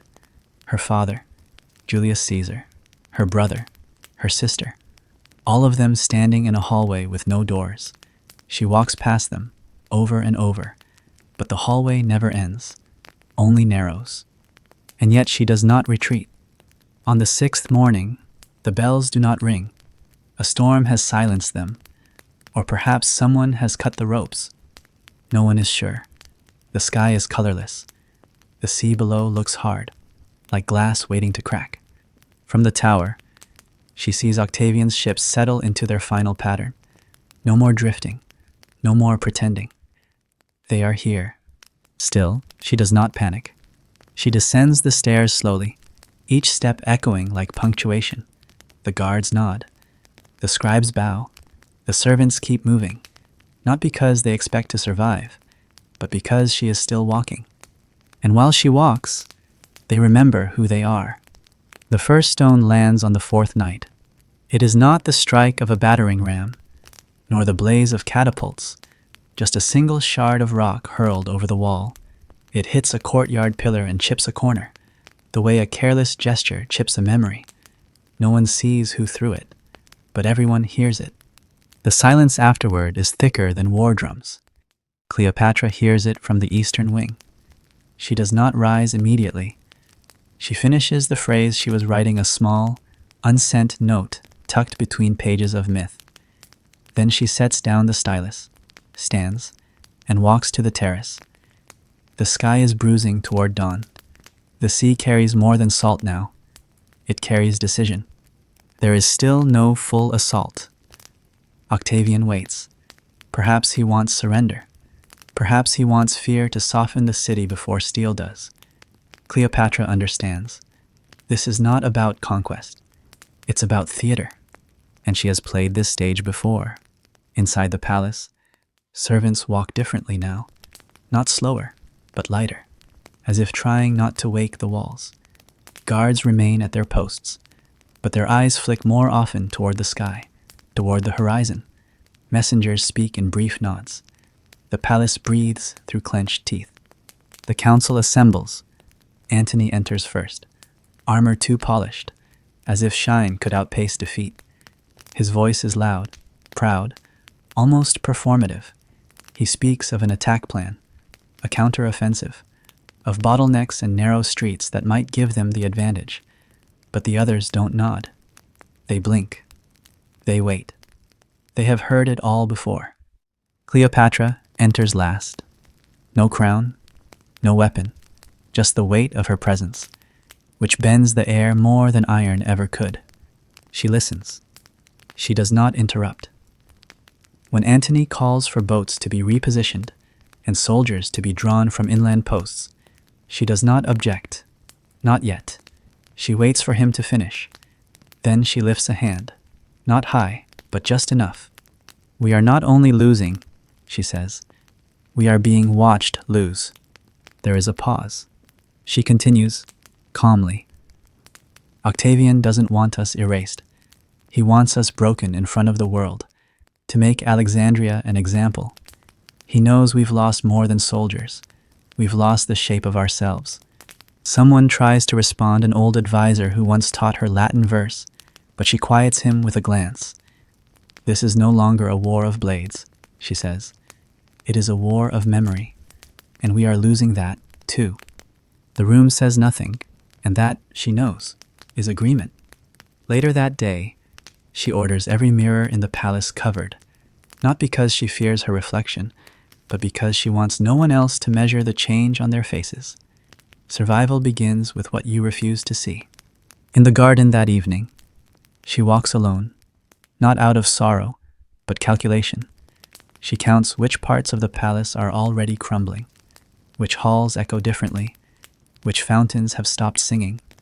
Loss, she knows, has a sound, and she wants to learn its rhythm before it swells. A servant approaches a young girl, maybe 13, with eyes too large for such a small face. She bows, stammers, then hands Cleopatra a folded cloth. Inside, a single broken comb. It belonged to your sister, the girl whispers. It was found under the southern stair. I thought, maybe you would want it. Cleopatra does not speak. She runs her finger along the comb's cracked teeth. One end is missing. The other is stained with something darker than age. She does not thank the girl, but she nods. And later, when no one watches, she places the comb inside a small bronze box, beside an earring with no pair, a lock of hair, a scrap of parchment with Caesarian's first alphabet. This, she thinks, is what the war cannot burn. In the port, ships begin to shift again, but not outward, inward. Rome's fleet has drawn tighter. They're sealing the harbor, not with violence, but with inevitability. Food grows scarce, messages slower. Morale spreads thin like oil on cold water. Antony stays up most nights now. He drinks. He rehearses speeches he'll never give. He yells at generals who stopped listening days ago. Cleopatra hears him through the stone, but she does not interfere. Not yet. He is still trying to win the story in his head. She, meanwhile, has begun writing a different ending. She meets with the priests of Isis, not for ceremony, for contingency. She requests ancient scrolls be relocated. Sacred relics moved to vaults known only by name. She asks them one question: what do you want remembered? It is not a question of ego, it is a question of strategy. Because soon, memory will become the battlefield. That evening, Caesarion sits with her in the royal chamber. He asks, not with fear, but with fatigue, if we flee, will they chase us? She considers, then says, if we stay, they don't have to. He nods. Then, after a pause, what do you want me to become? She does not answer with titles, not with heir, or king, or God in the flesh. She only says, not a mirror. That night, she opens the vault for the final time, not to add anything, but to look, to make sure it all still exists. Not because she needs it, but because knowing it's there makes the silence less sharp. A storm arrives without thunder, just wind and weight, and sky turn the color of old ink. The city grows wet, but not cleansed. It is a slow drowning, the kind that doesn't kill you, only softens the stone until it forgets how to stand. And yet, inside the palace, the torchlight still burns. Because she wills it so, she walks the halls like a shadow that refuses to fade. The guards straighten, the scribes sit taller. Even the dying flowers in the antechamber seem to lift slightly, not because they believe victory is near, but because they see her. And that, Cleopatra knows, is the last gift she can give. To be seen, even when everything else begins to disappear. There is a room in the center of the palace that few have entered. No windows, no statues, no inscriptions, just stone smooth, pale, and patient. It is said that Cleopatra visits it when decisions can no longer be made, only carried. The air inside is heavy, but not stale. It smells faintly of oil and parchment, the kind of scent that never dies, only quiets. A single bronze lamp hangs from the ceiling, its flame so small it seems to hesitate. There is no throne, no cushion, only a bench carved into the wall and a basin of still water that reflects nothing. Cleopatra enters without ceremony. No one follows. No one knocks. The guards posted outside pretend not to listen, but their silence has a shape to it. You imagine her sitting in that room, back straight, hands resting in her lap, not praying, not plotting, just existing, like the last breath before a sentence ends. This is where she comes to think not about rule, but about weight, the weight of names, of choices, of what must be held without dropping. It's said she doesn't speak aloud in this chamber, that she speaks inward, where no spies can reach and no historians can distort. That the stillness here is thick enough to press back against time. Outside, the city ticks. The Alexandrian courts are ablaze with movement. Envoys still arrive. Gifts are still exchanged. Rome is preparing, and so is she. But inside this room, none of that matters. This room is not for planning. It is for remembering, for releasing, for admitting what must be done, even if it won't be understood. The basin holds water from the Nile, brought daily, quietly, by the same servant who has aged alongside her. Cleopatra does not look into it, not anymore. There was a time when the water showed her reflection, and she thought it meant she still belonged to the river. But lately, it has begun to blur. Not because the water has changed, but because the image no longer holds still. It's a kind of fading she cannot stop. Not the kind you fix with ink or gold, but the kind that happens when the story outgrows its own teller. Some nights, she traces her fingers along the bench, feeling the stone worn smooth beneath generations of queens, who also sat in silence. Not many, but enough to know she is not alone. The chamber is not marked in any scroll, but it holds more history than any statue outside. You wonder if this is how strength survives, not in declarations, but in small rooms where no one claps, and no one watches, and nothing is written down, only felt and carried. Cleopatra's thoughts drift to her children, not just Caesarion, but the younger ones, the ones still too small to know the names of their enemies. She has sent instructions for them, not farewells, roots, protectors, scripts that they might one day recite if the world demands an answer from them before they are ready. She has hidden their futures in folded linen and sea-bound jars. Because even in a collapsing empire, a mother does not stop preparing. Even in dim corridors, a queen does not stop imagining which doors might still open. There is a quiet logic in this chamber, a rhythm not unlike breathing. It has no beginning. It waits for no ending. It simply holds what is too much to say elsewhere. And so, she stays, for an hour, maybe more. It's hard to track time in a room without sun, but Cleopatra isn't counting. She is listening, not to voices but to absence, to the space between footsteps, to what hasn't yet arrived. Maybe this is where all endings go first, to a silent chamber with a single flickering light, waiting to become stories. She rises when she's ready, and when she leaves, the flame flickers once, as if bowing, not out of reverence, but recognition. The city no longer wakes with song. Where once Alexandria stirred with reed flutes and laughter from balconies, now the morning air is muffled thick with the kind of quiet that clings to skin. Smoke rises, but not from festival fires, from oil stores burned in haste and kitchens emptied of grain.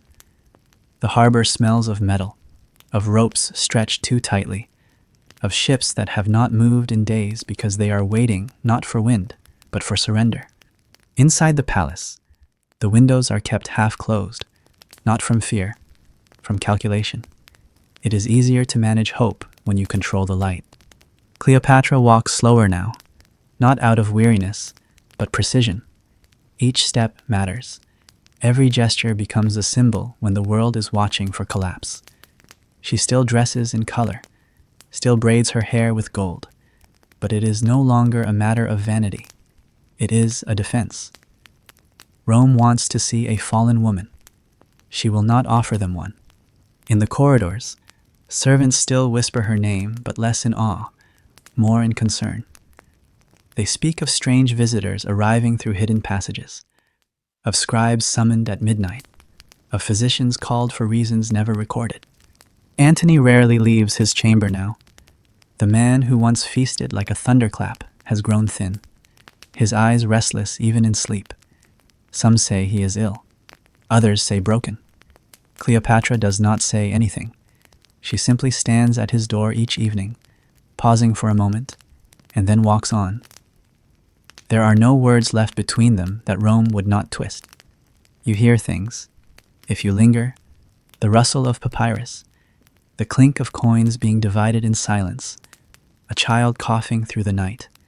Even the rats in the storehouses have grown louder, as if the walls are less certain of who belongs here anymore. Still, the queen writes, letters not addressed, messages not sealed. She composes in metaphors, in myth, in memories reshaped as prophecy, not to persuade, to preserve, because what is not remembered becomes dust, and Cleopatra has no intention of disappearing that quietly. One scroll she leaves unfinished, a record of titles, not hers, her mother's, her grandmother's, the women whose names are barely footnotes in stone. She doesn't finish it, not because she forgets, but because she refuses to give Rome the satisfaction of closing the list. Even in silence, defiance can breathe. In the garden, the lotus flowers are beginning to wilt. The gardeners still try. They water, they clip, they whisper to the stems. But the roots feel the shift. Even nature knows when it is no longer being kept for beauty, only memory. And yet, there are pockets of stillness that do not decay. Caesarean's study, with its half-rolled maps and ink stains. The staircase near the southern wing where the guards still train, still laugh between drills, as if noise itself might hold off collapse. A chamber where handmaidens teach the youngest princess how to thread pearls, not because she'll wear them, but because one day she may need to sell them. Cleopatra walks among them all. She listens. She smiles. Sometimes. Not a joyful smile, but a knowing one. The kind you give when you are not trying to change fate, only prepare it. She does not cry. Not here. Perhaps later. Perhaps never. But you wonder in those moments when no one watches. When she places her hands on the cool walls of the library.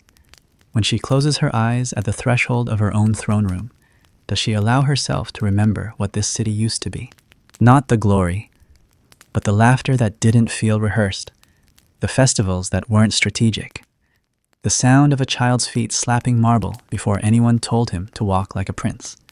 You wonder if she hears echoes, not voices, just breath, just presence. Because Alexandria is not dead. Not yet. It is only waiting, holding its breath, a city forgotten in the margins, still breathing beneath the silence. And so is she. It begins like all things that undo a world not in fire, not in the clatter of steel, but in something quieter, something almost ignorable. A hesitation, a cough. A morning where the light feels colder than it should, though no clouds pass overhead. A strange weariness that lingers in the bones of the palace, not yet named, not yet feared, but already felt in the way people glance at one another, wondering who will be the first to ask aloud what everyone already knows. Cleopatra notices it first in the faces of her attendants. Their silences deepen, their movements slow, just slightly, as though their limbs remember a weight they've never carried. One of the scribes collapses beside the papyrus table. He insists he simply forgot to eat, but his hands tremble even as he says it. In the kitchens, 2 servants are found asleep on the floor at dawn, their breath shallow, their skin pale with something more than exhaustion. The priests speak of bad omens in the night sky, of stars drifting out of their rightful places. No one dares speak of illness. Not yet. There is something in the air, not a stench, not a smoke, but a pressure. The kind that wraps around the lungs and tells the body, in a whisper, that it's time to slow down. Cleopatra orders extra oils burned in the temple halls. She changes the offerings to Isis. She requests figs be washed more carefully, water jars sealed tighter. But she knows, already, that this is not a matter of hygiene. It is a matter of surrender. They do not yet call it plague. In Alexandria, the word is too heavy, too final. So they call it a fever, a shadow, a turning of the wind. Physicians are summoned from Memphis, from Thebes, from even as far as Cyrene. None offer answers. They speak in guesses, in rituals, in quiet prayers repeated in corners of the palace where Cleopatra never used to allow candles. She allows them now. The sickness does not roar, it murmurs. That is what makes it so terrifying. You don't see it arrive. Only notice when things have changed a guard who no longer stands at his post, a servant who fails to return for the evening round, a child's toy left in a hallway that no child comes back to retrieve. Some recover, slowly. Others do not. One morning, Cleopatra walks the length of the inner court and finds 5 new bowls of lotus petals laid in a line. She asks who placed them there, and no one answers, which is how she knows someone has died. And this was their farewell. Antony does not understand, or pretends not to. He speaks of disease like it is a coward's excuse, a thing to be beaten by will or ignored into disappearance. He yells when the physicians refuse to come close. He strikes the doorframe when no one brings him wine.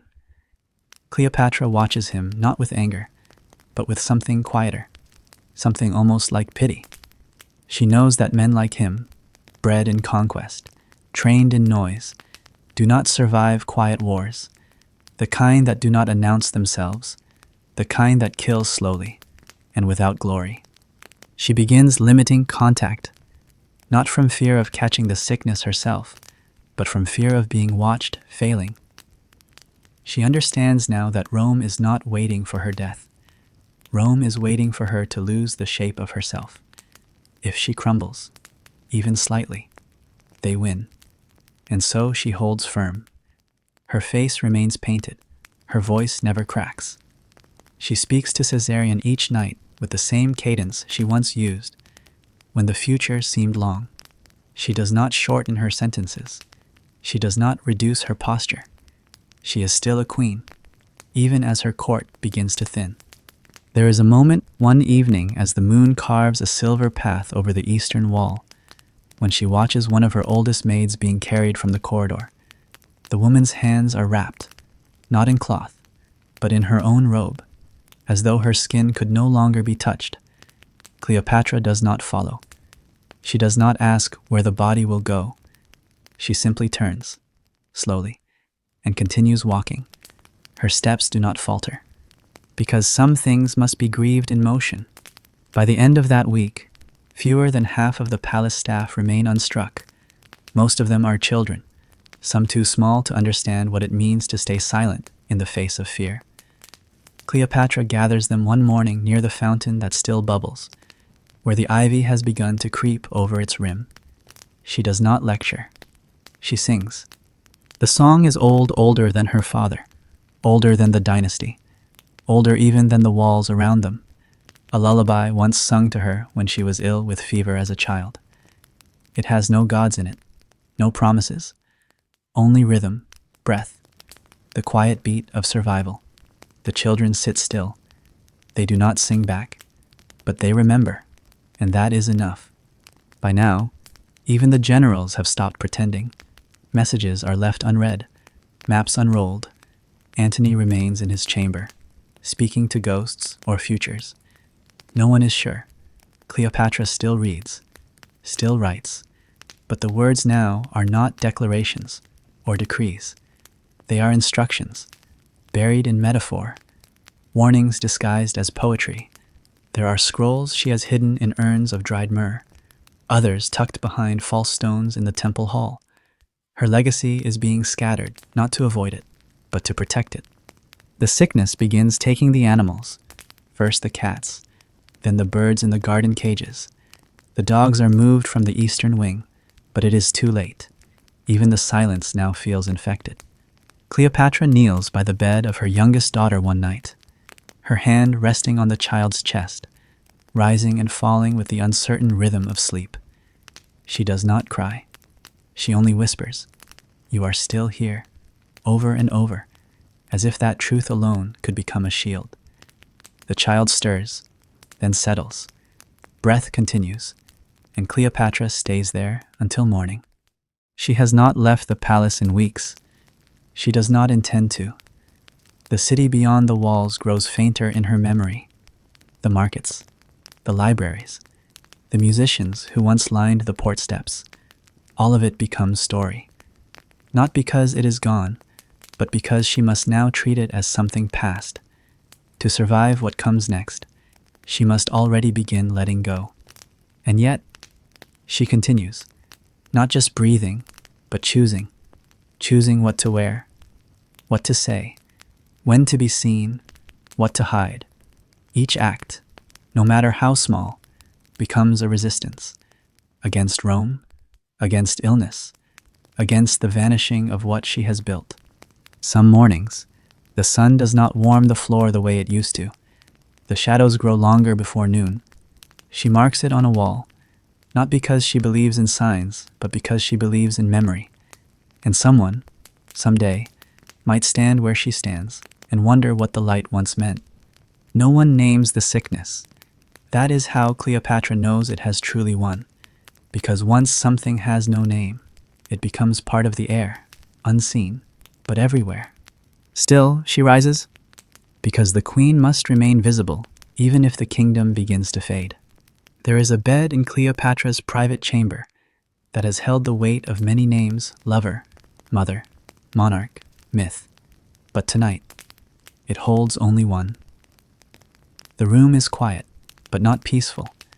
The air does not hum with sleep, nor does it echo with dreams.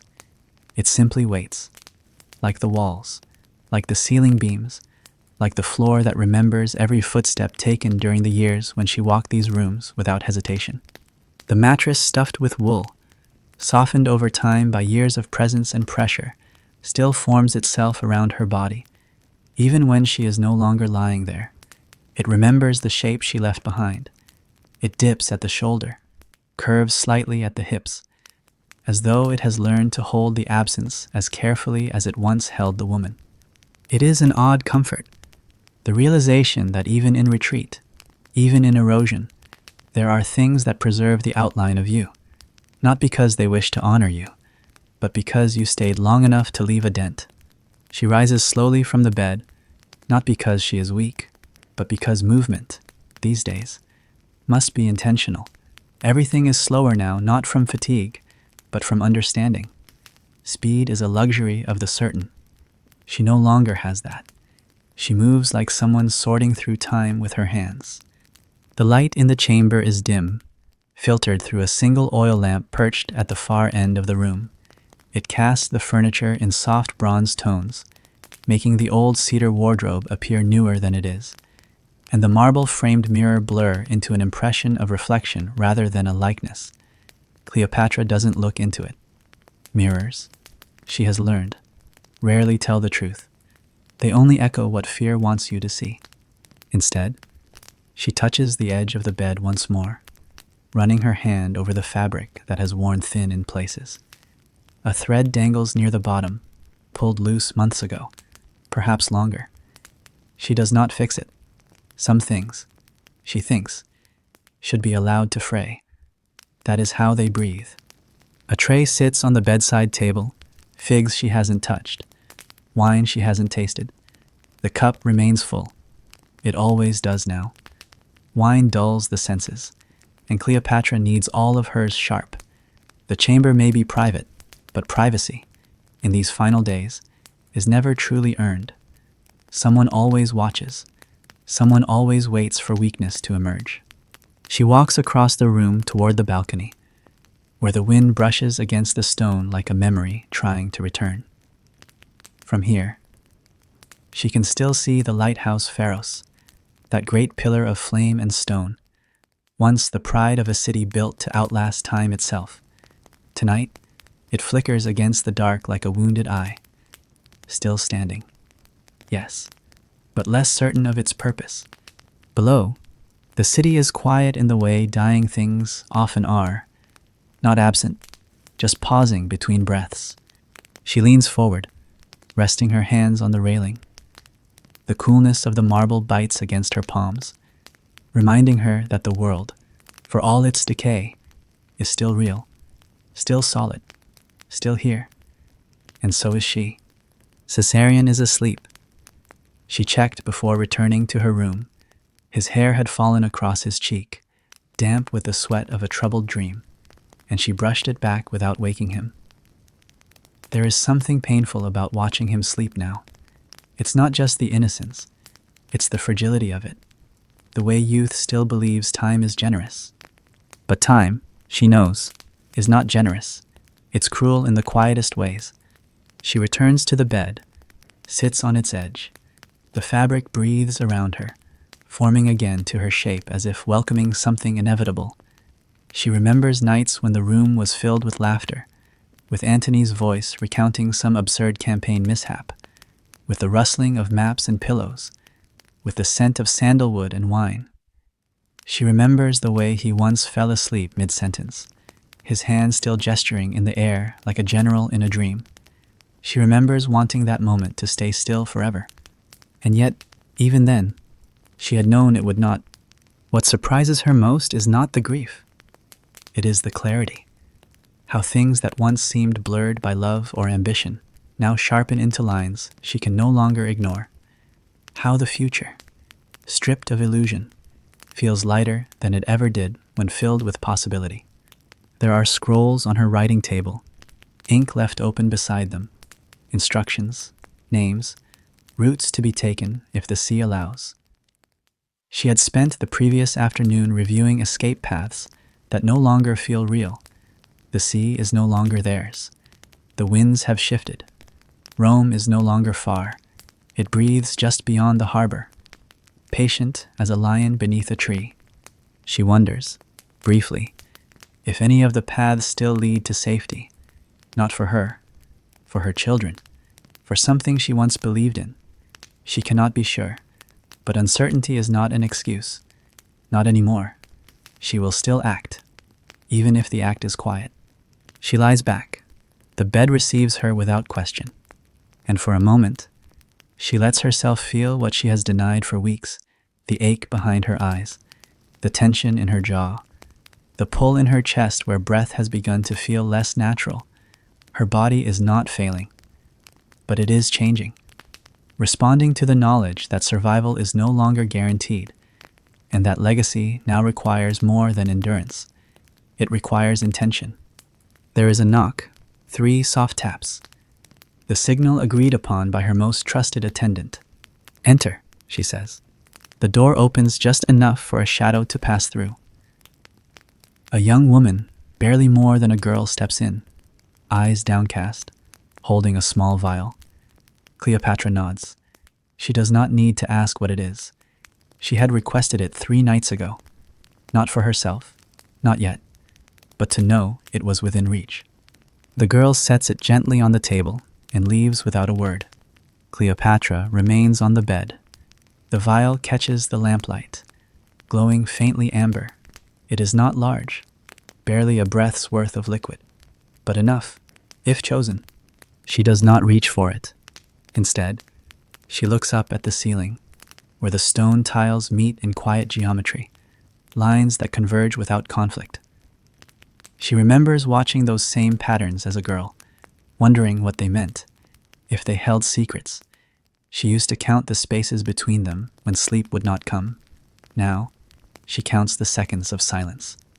The mattress holds her fully now, shaping around her ribs, her spine, the heels of her feet.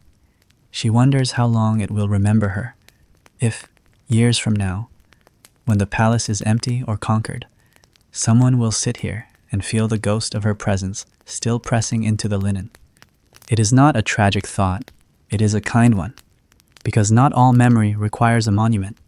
Some are shaped in fabric, in stone, in air, and some, like her, remain long after breath has ceased, because the bed remembers, because the silence still carries her name, because the mattress still holds her shape.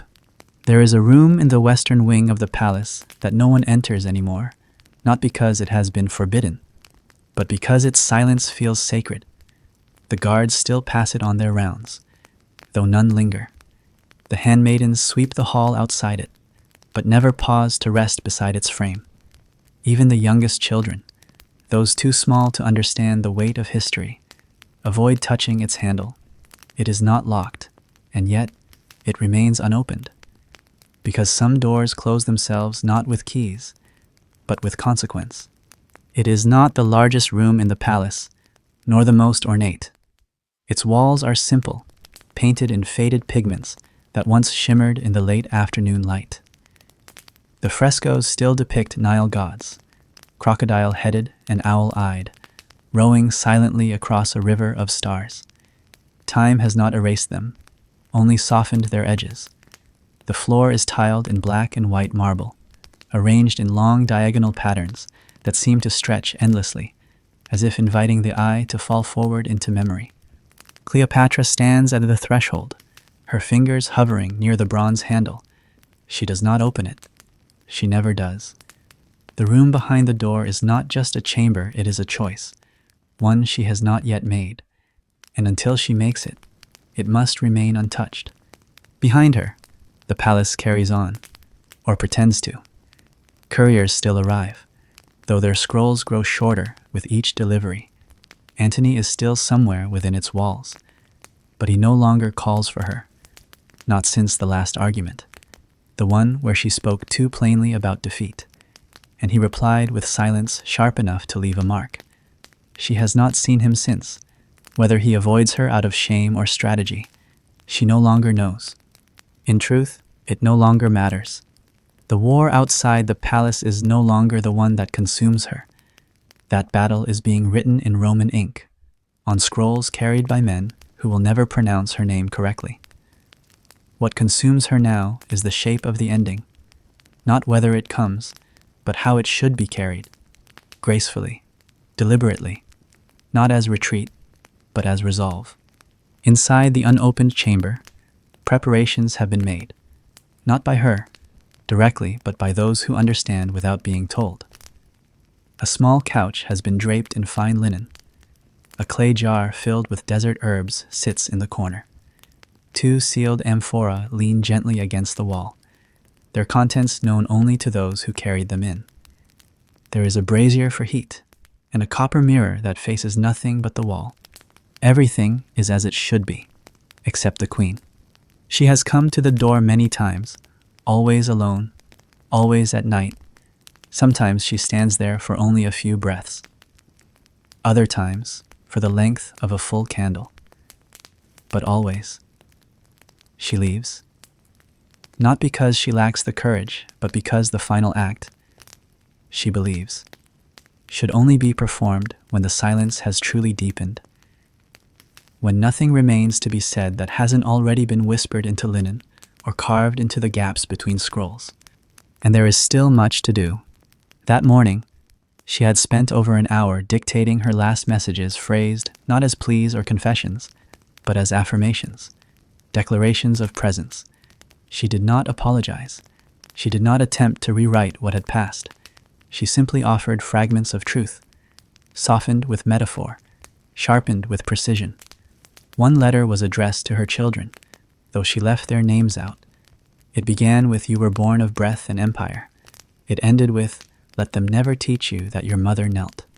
She signs these documents in deep purple ink, made from sea snails harvested along the coast, an ink that once dyed robes of gods. It smudges slightly as she presses her seal, and she does not wipe it away. Imperfection, now, feels honest. Cleopatra leaves the scrolls on the table, unrolled, so they may dry without curling. She turns toward the balcony and watches as dusk begins to pull its long fingers across the city. The light in Alexandria has changed. Even the sun seems to know what comes. From this height, the ships in the harbor look still, though she knows they are restless. Roman vessels wait beyond the curve of the horizon, just out of sight, casting long shadows into dreams. She feels them like a fever. She has received word Octavian's fleet grows bolder. There will be no more offers, no more hesitation. Rome does not bargain with myth, it buries it. And so the door remains, because until she walks through it, she still holds power. Not over Rome, not over Antony, not even over the city, but over the shape of her final breath.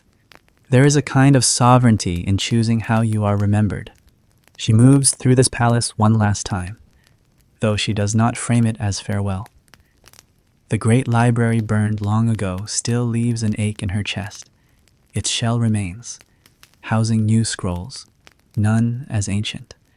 She walks the perimeter slowly, fingers brushing the walls. Knowledge, she once believed, was a fortress. But even fortresses can be set alight. The temple of Isis is quiet. The priests lower their eyes as she enters. She places no offering today. Instead, she kneels, not in worship, but in acknowledgement. The goddess does not need gifts, only recognition. In that moment, Cleopatra feels not like a ruler or a deity herself, but like a daughter, one born into myth, trying still to earn her place within it. When she rises, she is lighter. Night falls more quickly now. The palace torches burn low, their light barely brushing the columns. She returns to her chamber, sits by the oil lamp, and writes nothing. No scrolls, no messages, only silence. And when the moment comes, when the halls grow still, when the air stops shifting, when even the guards seem to exhale and forget to inhale, Cleopatra returns once more to the chamber. She stands at the door, does not knock, does not pause. The bronze handle is cold. She presses it down. And this time, the door opens. It does not creak. It does not resist. It simply yields, as if the room has been waiting all along. She enters. The silence embraces her not as a punishment, but as recognition. There is no audience, no priests, no final rite, only space, and choice, and the shape of her stillness, ready to be held. The door closes behind her, not locked, just never opened again. There is a moment between breath and ending, where the world pauses, not to offer clarity, but to make sure you are awake enough to see it for what it is.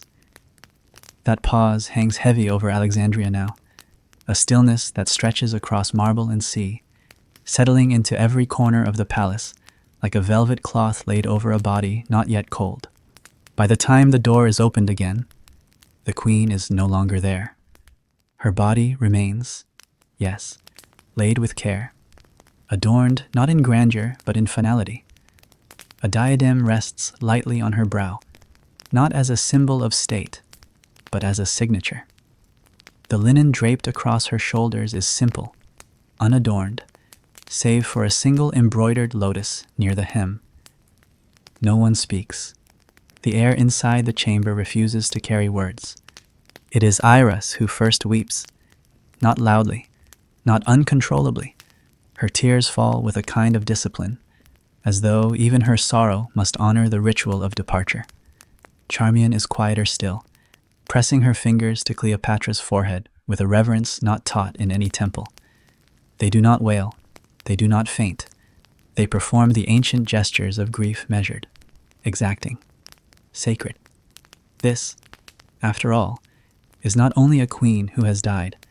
This is an era, a dynasty, a living myth whose last breath folds history into story. The Roman soldiers arrive late. Their footsteps sound clumsy against the stone. They speak in low Latin, unsure whether to be angry, triumphant, or merely dutiful. One of them removes his helmet as he enters the room. Another swears under his breath. They do not touch the body. Not yet. Octavian, when told, does not speak for a full minute. He stares out across the sea, the report still in his hand, his mouth slightly parted. Whether it is disbelief, disappointment, or relief, no one can say. But when he finally responds, his tone is clipped. She stole the ending, he says. And that is true. Cleopatra had denied him his parade, denied him his spectacle. Rome would not display her in chains. There would be no captive queen walking behind a chariot, her wrists bound, her eyes defiant. No image of her reduced, diminished, brought low before cheering crowds. Octavian may have won the war, but Cleopatra ensured that he could not claim the memory. Her body is prepared in the ancient way, though fewer priests remain than tradition demands. Still, those who do are loyal. They chant the old hymns. They place the sacred amulets with care. They anoint her skin with unguents that smell of myrrh and frankincense, scents older than pyramids, used by the dead to remind the living of their presence. But it is not just a ceremony of closure, it is a defense, a final act of resistance. For Cleopatra understood that death, in the hands of the enemy, could be rewritten, that even corpses could be turned into propaganda. So she ensured that her death, like her life, would be told on her terms. The tomb is not far from the palace, a structure she had commissioned long ago, before Caesar, before Antony, when she was still just a queen in her early days of reign, when hope still danced through corridors and the Nile still seemed eternal. It was built not just as a resting place, but as a statement, a promise that memory could be built in stone. Its walls are thick, its passageways narrow, designed for secrecy, not ceremony. As the body is carried through its entrance, the sky above remains cloudless, pale as parchment. The people of Alexandria do not line the streets. They do not chant. They do not mourn aloud. But they watch.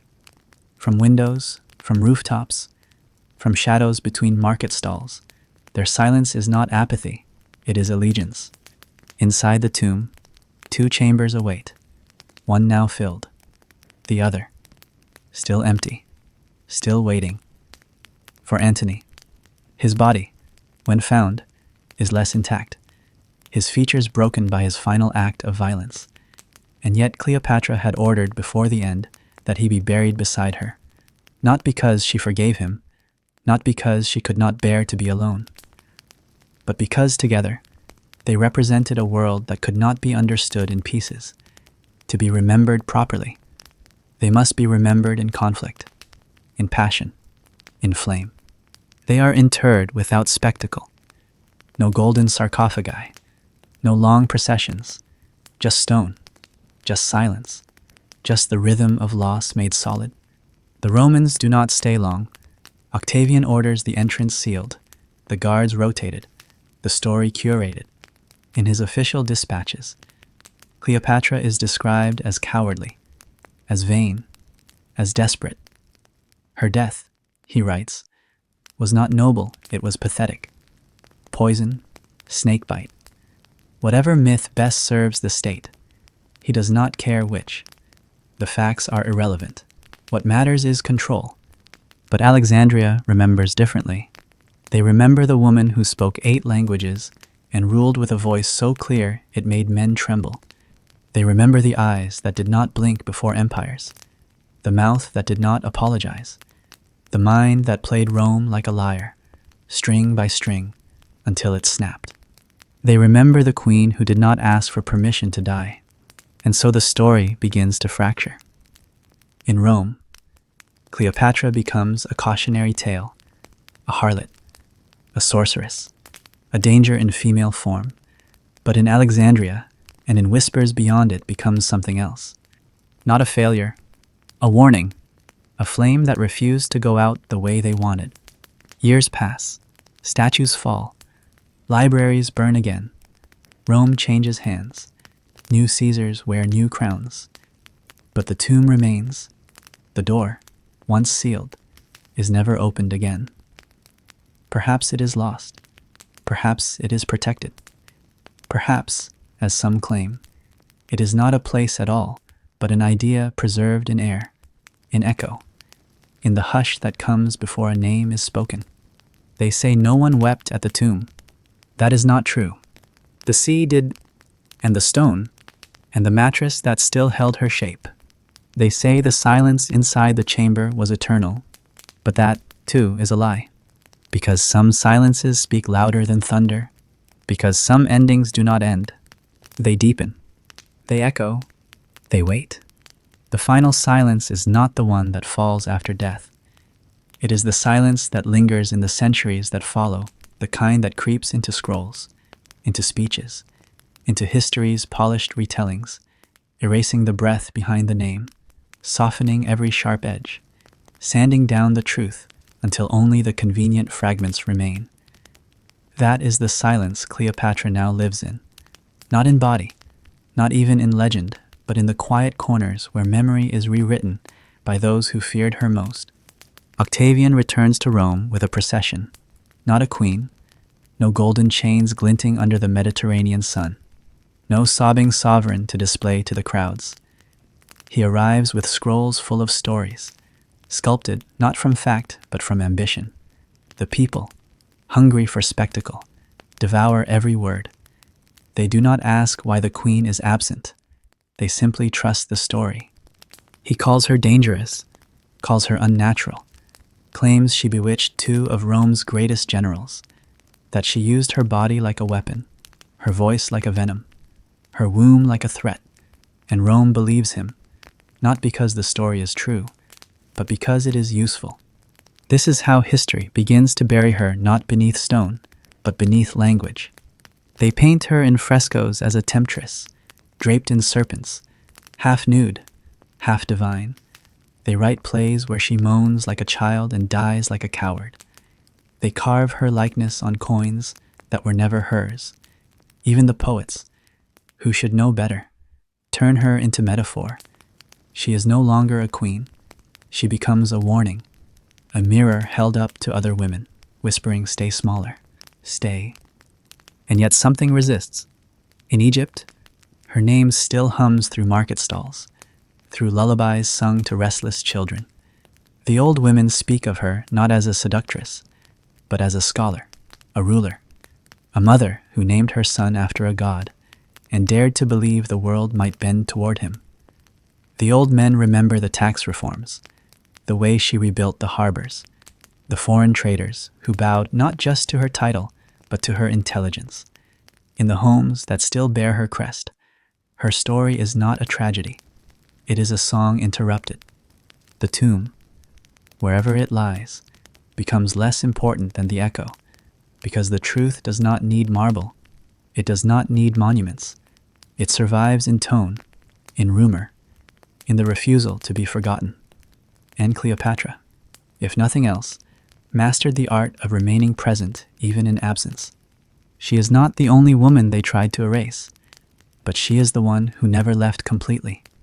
They tried to reduce her to love affairs, to bedrooms, to moments of supposed weakness. But even those stories reveal something greater, that she moved the hearts of men who once believed themselves gods. That in the darkest hours of empire, her name was still enough to provoke fear. That Rome, for all its power, could not truly define her, it could only react to her. In the centuries that follow, the portraits shift. Sometimes she is white-skinned, Greco-Roman, draped in robes that never touched her shoulders. Sometimes she is dark-eyed and veiled, her features imagined through Orientalist dreams. She becomes whatever suits the era, a canvas painted over again and again, but underneath the layers, something holds, a gaze that does not lower, a spine that does not curve. Historians debate her decisions. They question her alliances, her ambitions. They ask whether she chose wisely, whether she should have surrendered, whether her final act was noble or foolish. But these questions miss the point. Cleopatra did not live to be judged by Rome's standards. She lived to reshape them. Her existence a lone woman, ruler, mother, strategist, speaker of 9 tongues, descendant of pharaohs, was already a disruption. She was not trying to win by Rome's rules. She was rewriting the game. There are no surviving writings from her hand, no confirmed letters, no scrolls in her own ink. That, too, was stolen, erased. But the absence is not silent. It screams. Because what kind of empire must destroy the very words of a woman to ensure her legacy fits their comfort? The question does not disappear. It ripples forward, through centuries of conquest and collapse, until it reaches the present. And even now, we argue not over whether Cleopatra mattered, but over who gets to say how she mattered. She has become a battlefield of identity, of race, of power. Every generation tries to claim her, to make her into something else. A martyr, a temptress, a revolutionary, a fiction. But beneath all of it, she remains a woman who ruled. She ruled not just from a throne, but from her mind, from her presence, from the way she understood narrative not as something recorded, but as something shaped. She knew the power of performance, of silence, of timing. She knew that being remembered was not about being loved. It was about being unforgettable. In that, she succeeded. Long after her empire fell, long after her lovers died, long after the marble cracked and the Nile shifted, and the gods she once prayed to were cast down by newer names, her story continues. Not whole, not unbroken, but alive. She does not need her tomb to be found. She does not need her bones to be displayed. Her final revenge is this: every time someone asks who she truly was, she is born again in the asking. They tried to erase her, but the echo refused, because the queen, for all her beauty, for all her sorrow, for all her missteps and impossible choices, understood something that Rome never did: that death is not the end of power. Obscurity is, and she would not go quietly. She would be the whisper in the stone, the breath behind the mirror, the queen who does not vanish, the queen who waits